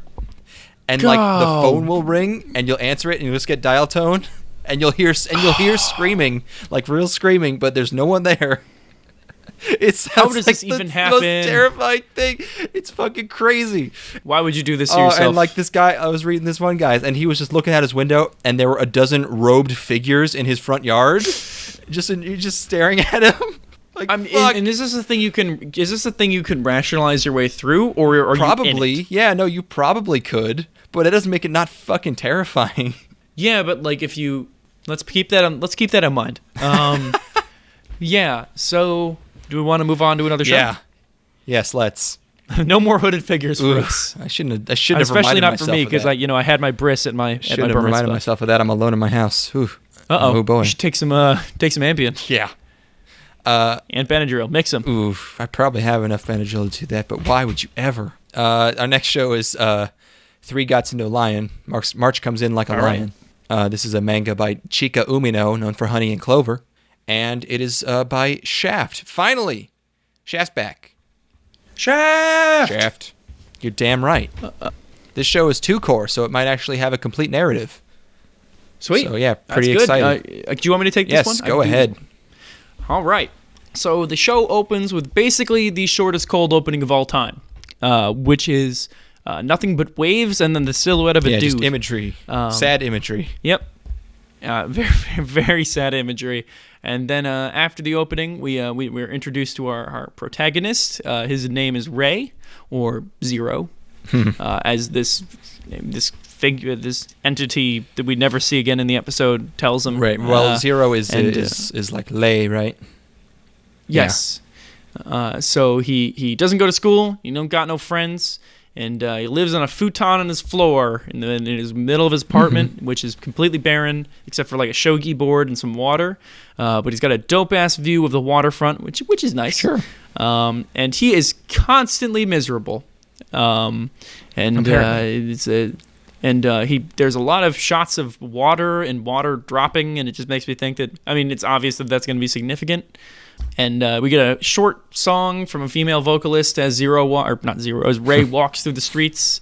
He buys some tea and he goes to a shogi hall, which is where the show really begins.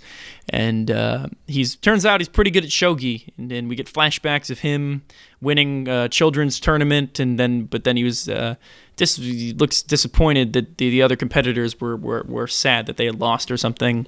I was so fucking psyched when this show conveyed all of that without getting a narrated exposition from him.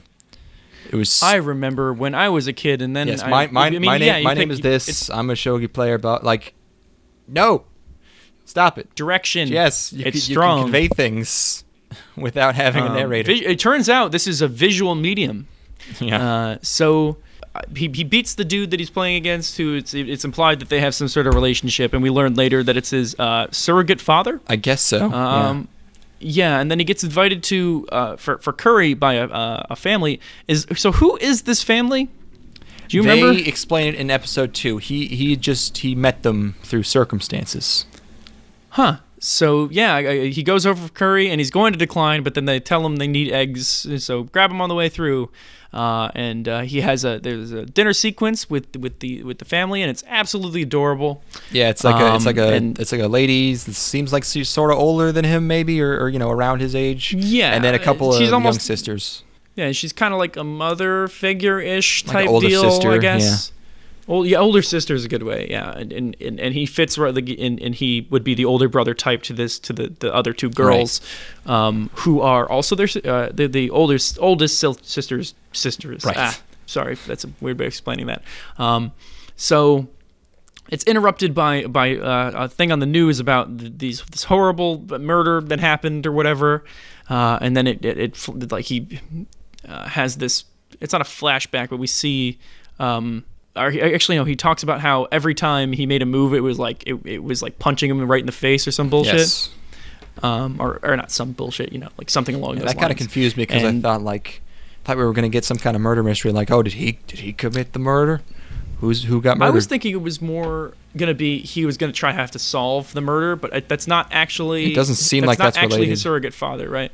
Yeah, it just drew that comparison between because it was a beating. I guess so, the murder was a beating.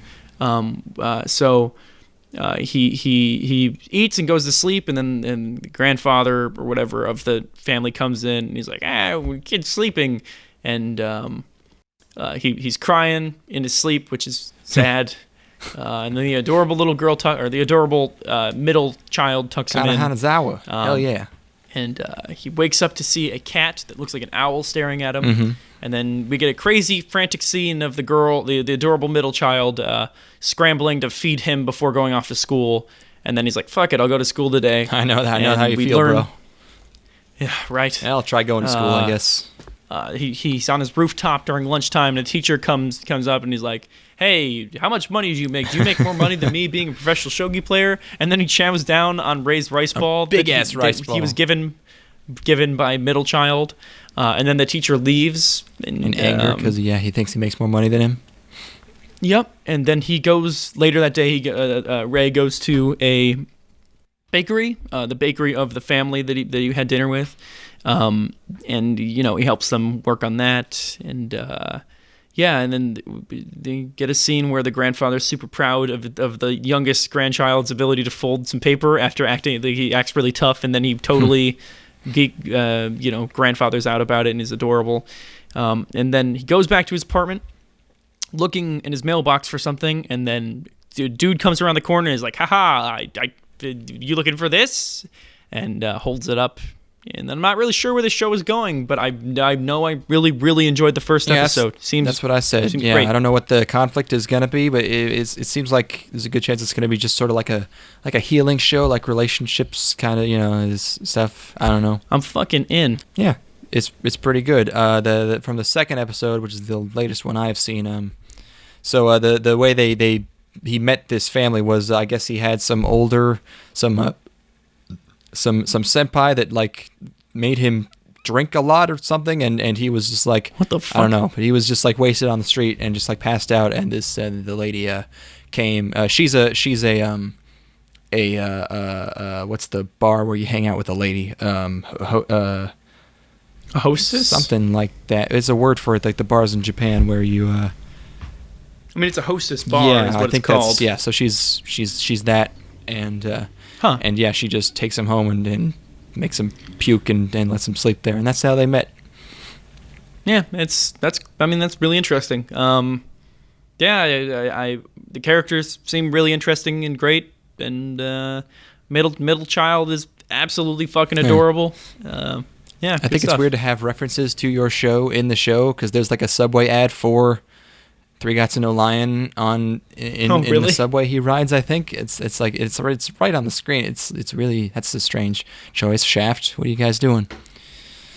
Yeah, good show so far. Yeah. Cool. What do Moving we got? on. Yeah. This one is, oh boy. The next show I have written down is Occultic :9. Yes. This is a light novel by the creator of Steins Gate, proving there may be such thing as accidental genius, by A1. So before watching this, I heard that literally all the subs for this show are unwatchable, and it turns out, yeah. So it might not be the show's fault that I was so confused, but I might end up like waiting for the dub on this one. Because these subs would be tough to do even by someone competent, but Crunchyroll obviously is not equipped for this task. It's got that crazy Tatami Galaxy franticness to it. Yeah, it's really fast paced, which I like because we don't get that very often. So yeah, it kind of sucks because it's a cool show that has like a ton of dialogue instead of trying to draw things out. There's lots of talking and writing, but yeah, these subs are fucking garbage, trash. Who's doing this one? Are you gonna cover this one? Yes, I will. Go ahead. All right. Yeah. So it starts out. There's a very quick opener. There's a lot of dead people in some water, and then we get an opening, and then we get our main character. And this series is it's sort of it's in the series of the spiritualistic series of Steins Gate and Robotics Notes and Chaos Head and all those, where it's sort of based on urban legends, where it incorporates a lot of real life stuff into like Steins Gate incorporated John Teeter and all these scientific theories and all this shit into itself. And Robotics Notes had the weird magnet things. I don't know. So this show is about affiliate blogs.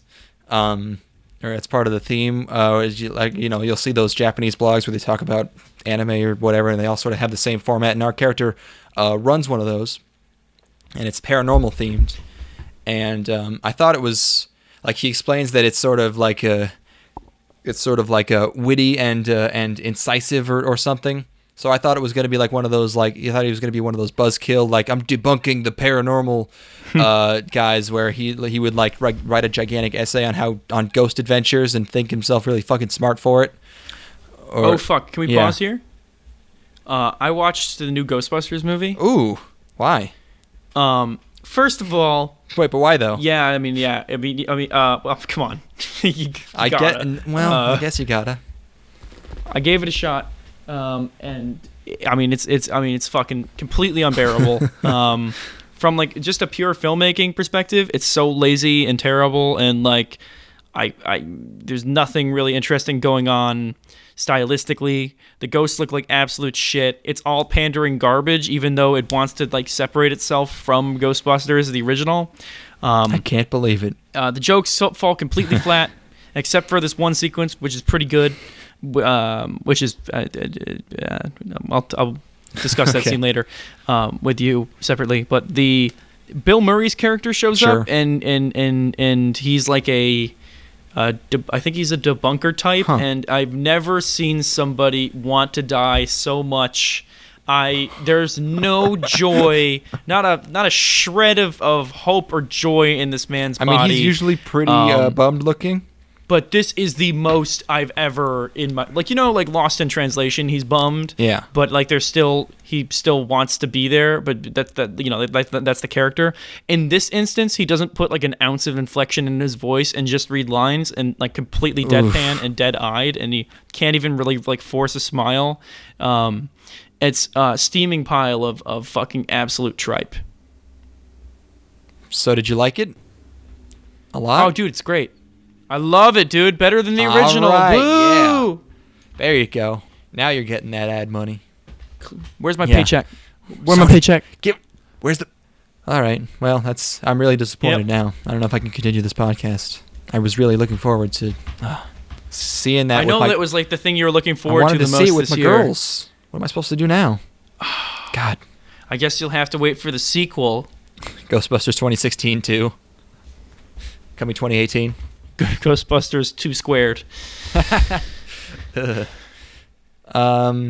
Okay, so yeah, main character is not like debunking Chris Angel or whatever. It's sort of just a general paranormal. Like he tells you what's real and what's not real, man. Like this ghost is full of shit. That's not a real ghost. And then this ghost is fucking. Of course, that one's real. We got it. That we got to figure out that one. And then out of nowhere, we got some titties. Big old titties. Probably Big the fattest cans of the entire season. Of the all time. I mean, they might actually be the most disproportionately large of all time. I didn't want to go to the hyperbolic level, but yeah, they're big. Biggest titties. They're fucking giant titties. They're huge. They really like. This is beyond. I like big tits. This is some kind of like, this is fringe fetish. This is either fringe fetish territory or like horrible disfigurement, where they like throw she's gonna off her body weight. Like there's a scene where she slides down a slide and tries to gather her balance, and then they throw her off because they have so much momentum. she's just hopping around, and it's horrifying. And also she's really annoying. This is another. I think this is kind of. No, this isn't kind of. This is I forget what her fucking name is, but yeah, she's fucking irritating as hell. And these tits, like she bounces up and they block her face. They're so huge. It's crazy. And she's his partner in investigating the paranormal. No, thank you. Yeah, what? Come on. She's got a beam gun, and she's like, I don't know. Just hang out. I'll take a pass on her. She's fucking terrible. All right, I got dibs. All right, dude, she's yours. Smother yourself in them titties. All 300 pounds of pussy, and then we get to see a talk show with some panelists. There's a ghost man and a science man, and they're not happy with each other. And then there's also an idol who's a fucking retard, which I thought was pretty funny. Then they see there's a fortune teller girl on TV that main guy really likes. A quick cut to a scene in a dark room where a lady is asking this young girl for a curse. She wants someone to be cursed. She leaves, and this mystical girl, this magic girl, has a demon that hangs out with her. Called Mr. Devil. Yeah, and we're cutting between all these characters. We come back to our main character and Titty Lady, this bag of titties who is annoying as hell. And everyone in the show is just always shouting at top speed, really, really fast, which is that's a style, I guess. It's not as charming as the Tatami Galaxy franticness. Right? Yeah. It's just kind of like because it's not one dude's stream of consciousness. It's just like everyone's a fucking crazy person. Yeah. I mean, when you have all these threads, and there's so many plot threads going on that you can't really, you're not expected to understand. Yeah. So then they find out the psychic lady goes to the same school. What? Oh my gosh! So who could have foreseen such a conclusion? They go meet her, and she knows him. She knows who he is, or she is some psychic reason she knows him. Like she knows he's gonna enhance her future or something. So he meets her, but then he plans to go meet the ghost professor man who we saw on the talk show. Goes into the empty school at night and goes into his office, and he picks up a knife that he doesn't realize is covered in blood and swings it around because he thinks it's cool. Course, and accidentally knocks over a lamp and finds a dead ghost man lying deceased on the floor. And end of the episode. Yep. And that's what's going on so far. Yeah, if they dub this, I might check that out. Even if the translation's cool, bad. but there are some warning signs. It. There are some signs here that I'm like, this might not actually be good. Yeah, in terms of her, they'll have to connect all these threads real quick and get them steady and stable so that I can understand what the fuck's happening. Might crumble under all these plot lines that's trying to hold up. Yeah, it looks kind of weird. You know, it has an interesting style to it. It titties. Looks like, I mean, yes, the titties. But it looks like I don't know. It looks hand drawn in a way that most don't. I don't know how to explain it. It's it's kind of smudgy. I don't know. It's weird. Yep. It looks like Titty Girl was so hard to animate because of all the bouncing that they traced her over CG. By the way. You think so? I think so, yeah. It looks pretty funny because there's a lot of motion blur on her almost. Yeah, it's good stuff. Yeah, so I've been waiting for this for like 5 years and it's like, not that good. You've been waiting for this for 5 years? Because as soon as Steins Gate came out, it was like a few months after it ended, it was like, okay, next one they're doing is Occultic 9. Gotta wait.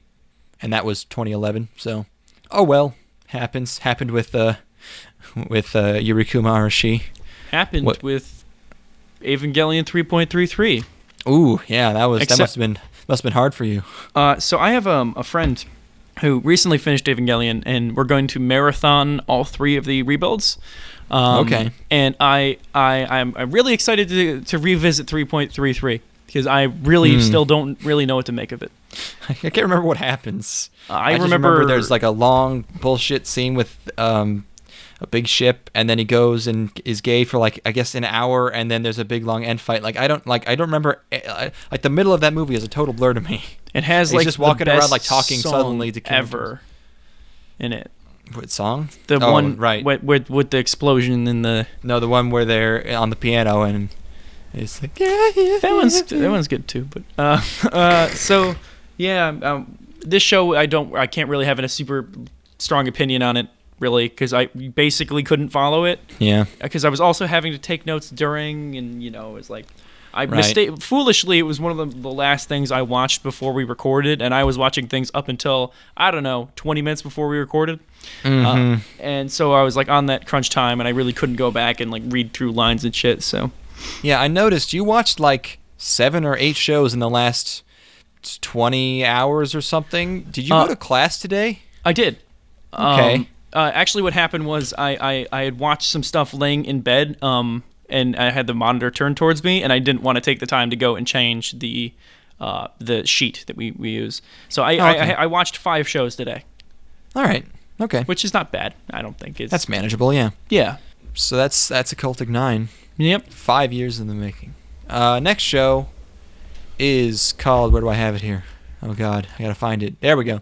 It's called Udon no Kuni no Kiniro Kemari. Okay. Got enough K's in there? This is a manga adaptation by Leiden Films. Go ahead. Okay. So, dude on a train, and he's on his way to the quote-unquote Udon Dude prefecture. on a train, I know how you feel. Shh. I'll stop. So this is... I immediately called this, which is... His dad's dead. This is another wayward 30-something professional looks after a cute boy show. In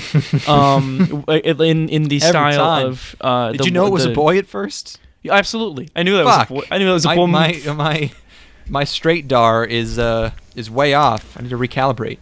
So in the style of wayward 30-something professional looks after cute boy show, he's taking time off of work to go home because duh. Yeah. And it's exactly like the other one, which I'm remiss to not remember the name of, the calligraphy one. Oh right, yes. Bakuan. Or no, Barakamon. Barakamon. That's it. And there's others.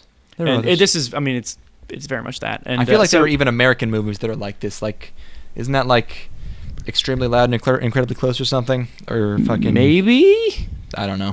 That's a trope everywhere, not just Japan, maybe. So homeboy goes to the udon shop that his family ran, and it's worse for wear because his father died, and it's starting to time is taking its toll. And he goes inside and opens up a basin, and there's a little fucking cute little boy, adorable little boy in there, and he runs off with some wheat, and he's like, "Oh shit, get back here!" And then he doesn't. And then he's like, okay, whatever, and I'll ignore the fact that this dude just ran off with my wheat, and sometimes you get some stowaways, whatever. And was in my basin, and we're in Japan. So homie goes to the store and buys some udon, which I thought was kind of funny. It's a cute little touch that he's buying udon when he lives in an udon, and because it sets up the fact that he obviously can't cook for himself. Right. And also he says that he can't. Yes, that too, but that's later on. He says it when he's talking to his bud. Oh, does he? Yeah. Oh, he's okay. I can't make that stuff. Fair enough. So his friend loves the udon shop. Everyone seems to love the udon shop and really wants a pack. Yes. So he walks by a bus stop, and the spooky old lady dogs him for I don't remember what reason, for not taking out the shop or whatever. Something happens. I didn't write that down. Yeah. And then she asks about the cute little boy, and he's like, "I thought, is that your love child or something?" He's like, "No, it's just a weird kid." And he gets back. But what to if the it shop, is though? And the little kid is super hungry, and he smacks all of his noodles. He just munches them all, and then That's not the only noodle he's gonna be smacking. You're right. He's gonna be smacking pool noodles against the water because they're gonna go on vacation. It's gonna be so much fun. Yeah, it's gonna be so Jamaica, great. baby. So protagonist plops the kid down in front of the tube, which I think was pretty funny. They have this kid show on, which I would totally watch because that shit looks wild. They have put some effort into that. Yeah, some silly kids show. And he goes find some real clothes for the kid and around in the drawers. Like my dad would, knowing my father, my clothes will still be here. And he finds his father's recipes, which that can't possibly result in him taking the shop and making it good again. And then it turns out his mom died years ago when he was like 5. Yep. And then this sexy ass thick business lady stops by and just saying, and she's like, "Oh man, is that really her?" Fuck yeah, it is. Nice, damn, fucking getting in work this season. Always, no, it's only like the last couple seasons. She skipped. That was a good business lady design. So hey, can you make udon? No, you should do the udon shop thing. And then we get flashbacks to homeboy as a kid I'm sorry I keep saying homeboy, I don't have his name down. And we get flashbacks to him as a kid getting dogged by his classmates for smelling like udon, and then he told his dad, I don't want to work in an udon shop. That shit's lame. And his dad's like, do whatever you want. I'm gonna freestyle rap.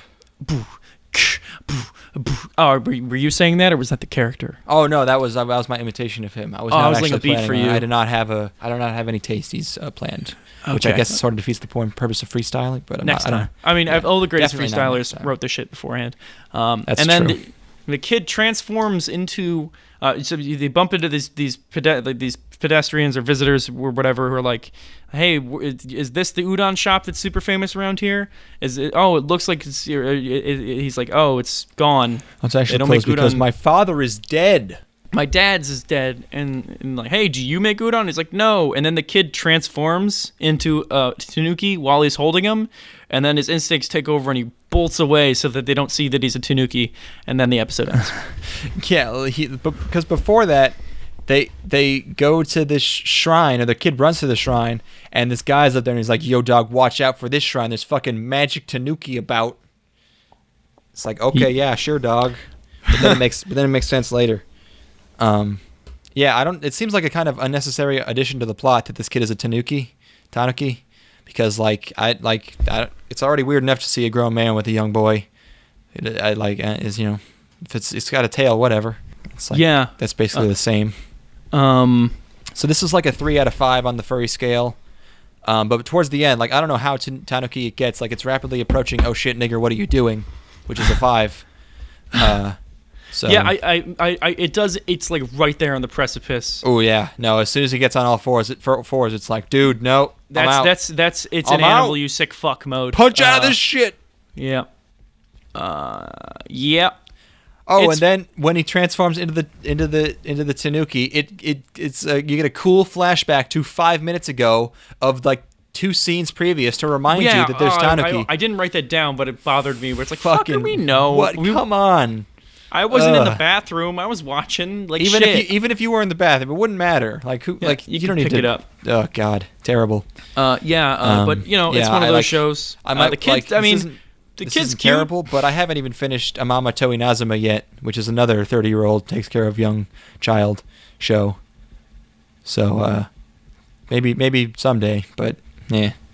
Yep, and maybe there's a dope twist that can only come with him being a Tanuki.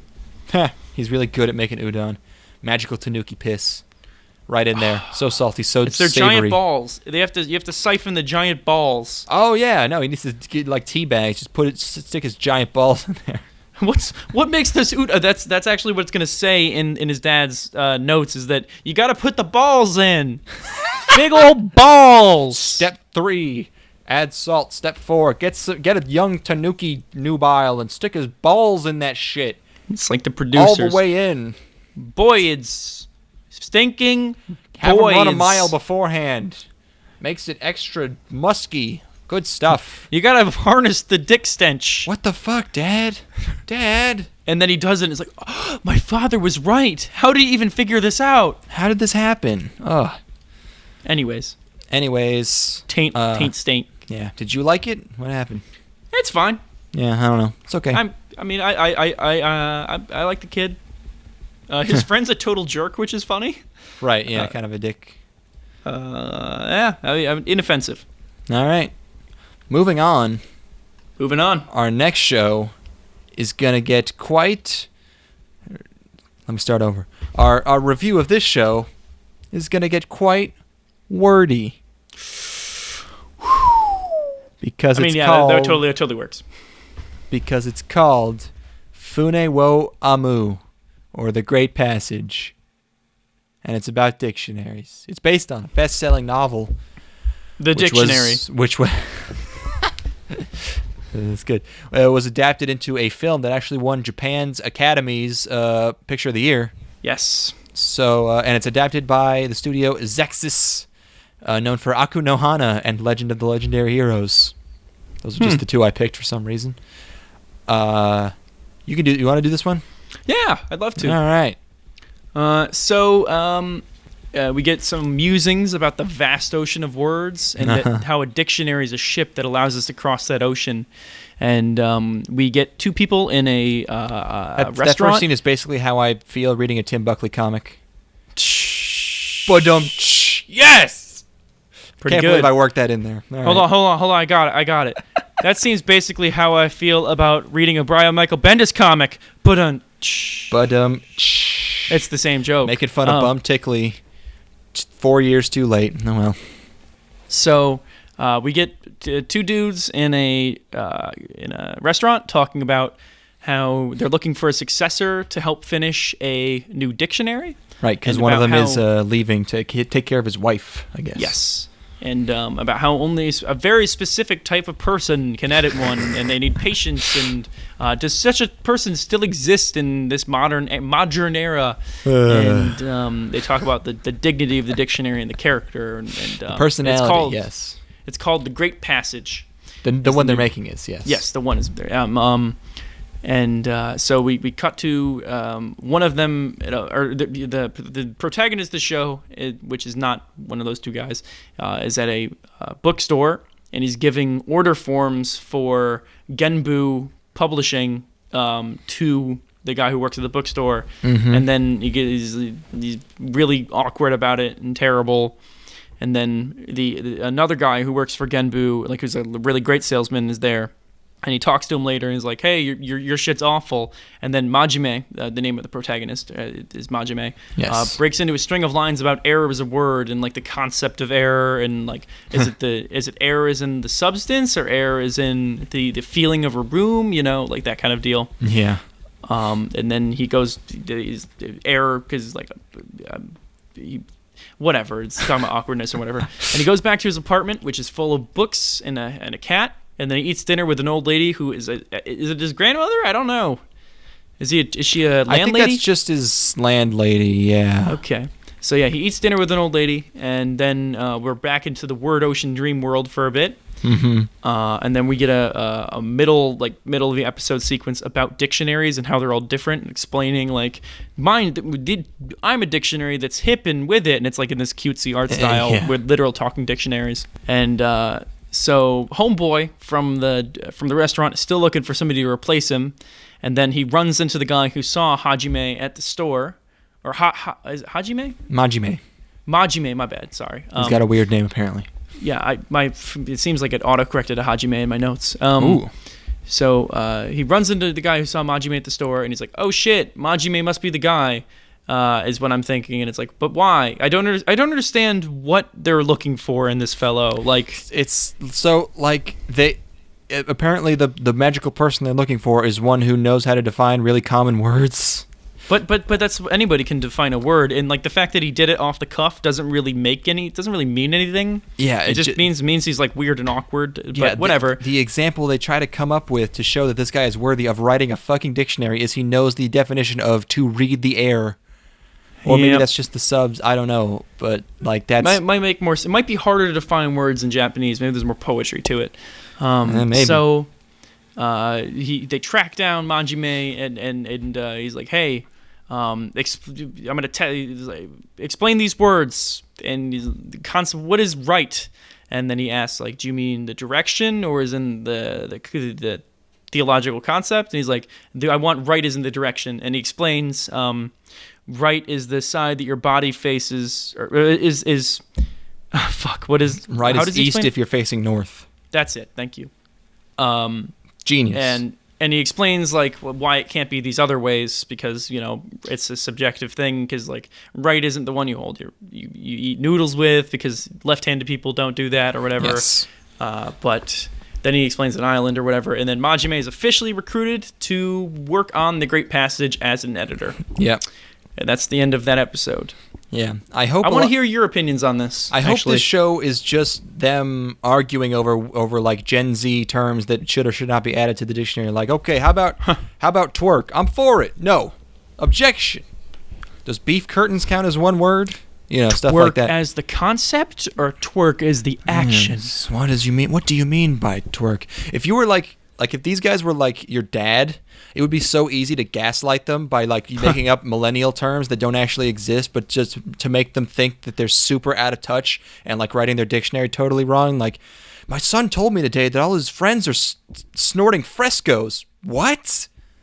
What does it mean to snort a fresco? Get those kids in here, stat. What does a fresco mean? Is it a concept, or is it a Anyways, yeah, Dad. My friends and I can't stop slinging jingle boopers. What? You sling? Guys, no son of mine is gonna sling jingle boopers. my son's slinging jingle boopers. So what do you think of this show? It's fine, I guess. I don't really want to watch it, but it's not bad. I don't know. I think the concept is really original and interesting. Sure, but I guess again it is based on a film already, so they've got a lot to work with. But the idea, I've never really thought before about what it's like to put together a dictionary and probably for good reason. No, but I do think there is something you can do with that, and like the meanings of words, and if the series is just them going around to different places and thinking and like discussing how you talk about like how language works and how we interact, that could be cool. I'm not gonna write this off. I found myself being like, where does this go the entire time, and I don't know. Majime's a weirdo, and I don't think he's a super interesting character yet, but the other people who are working on the dictionary already seem interesting, so maybe we'll learn more about him. I'm interested. I don't know. All right. Well, cool. I like words, Declan. The notion of them? That's too many. Okay. I'm more of a creek. Like a small pond? Yeah. Yep. All right. Perhaps a puddle. Fair enough. Want to talk about a short real quick? Absolutely. The one short we did? Yep. Where the fuck did I even take notes on this? I did. If you would like me to, or you can if you find him, because my notes are bad. All right. All right.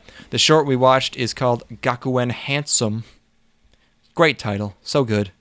So good. This is an original as far as I could tell, but I couldn't find anything about it. Like, it might be based on a dating sim or a phone game or something. I don't know. Phone game. There was an OAV last year and a couple music videos titled both Lesson in Immorality and Legend of Sexy.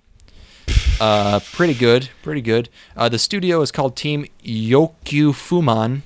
Are we sure they aren't just like a secret basement studio within Kara or something? They have done literally only this and the OAV, so probably. Okay. The show's 3.5 minutes long, and it looks like ass on purpose. It's one of those. Ooh. Do you want me to? What are we doing? I don't even know if I like really have enough of an idea of what this is to explain it, but I'll try. I took some notes. Want me to try it?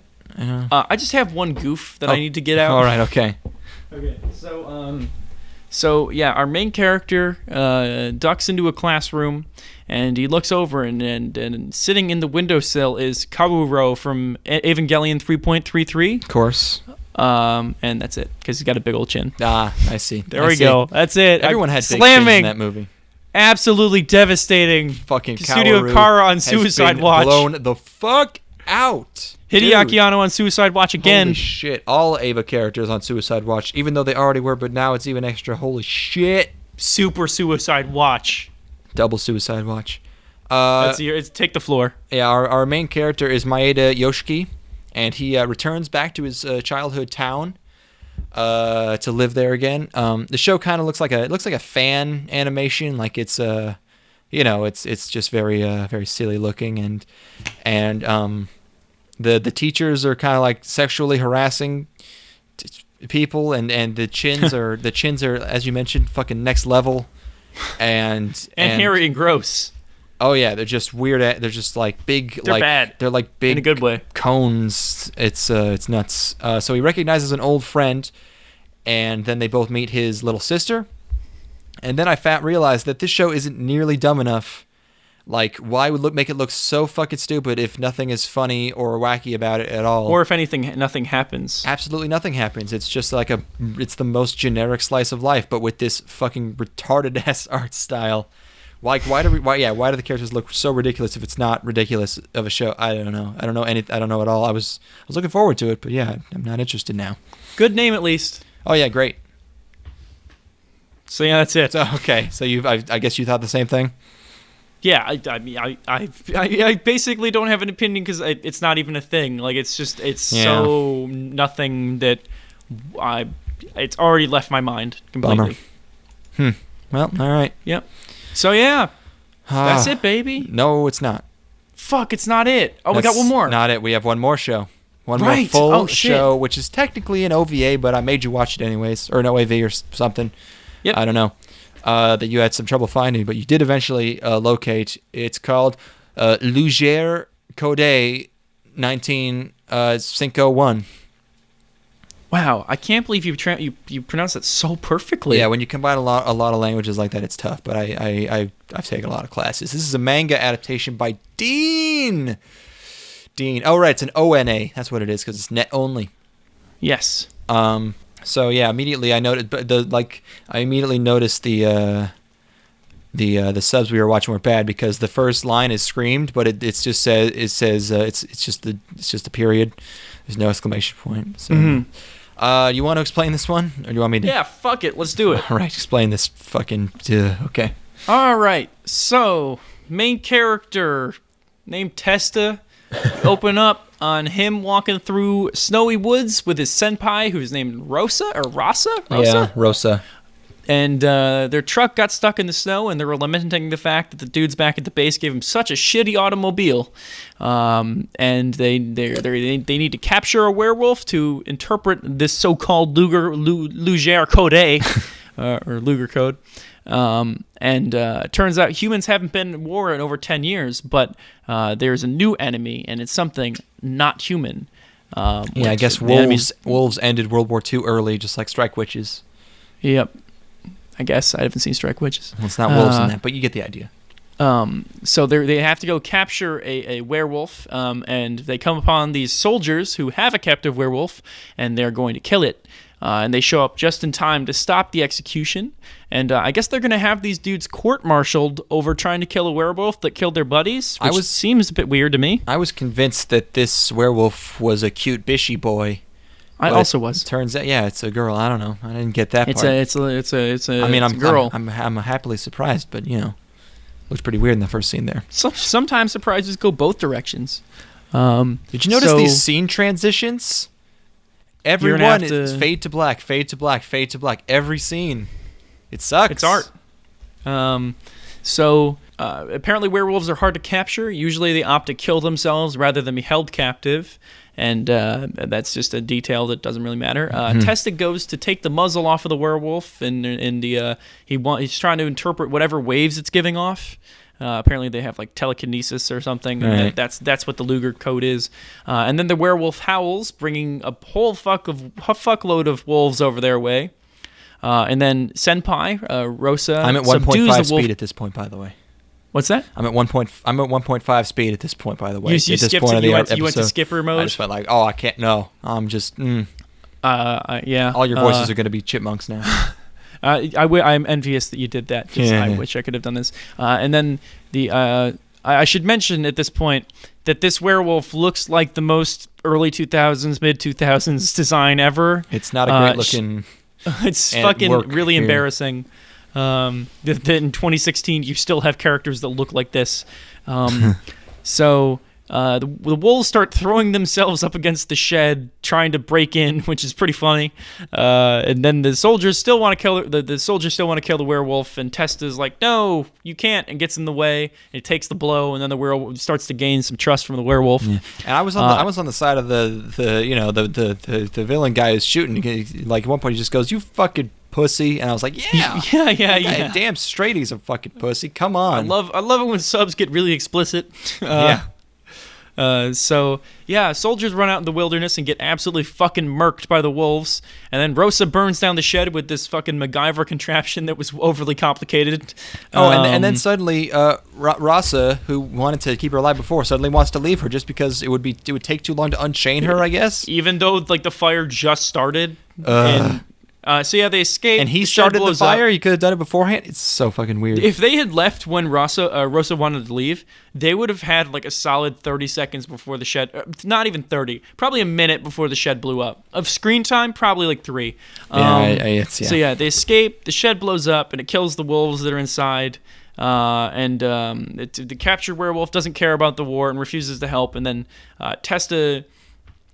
tries to relate to her and talks about how he only joined to repay Rosa for a past debt or some bullshit. Testa reveals that he can't decipher the Luger Code, and he just wanted to confirm that suspicion. And then a higher up from the military appears, revealing himself to be a werewolf. Yeah. And for some reason, he's way fucking uglier than the girl is. She's half, right? I guess she is a half werewolf. She's cursed. That's why they don't like her. And the girl helps Testa escape, and then she uses her telepathy to stop the werewolf from killing Rosa. And then Testa runs that fucking werewolf over with the truck, which is pretty great. This show is only cool when shit's getting hit by cars. Yep, which is more frequently than you would expect. It's at least twice. So the girl turns out was used as bait by the werewolves to try to draw out the humans. She says used me as a bait at least twice.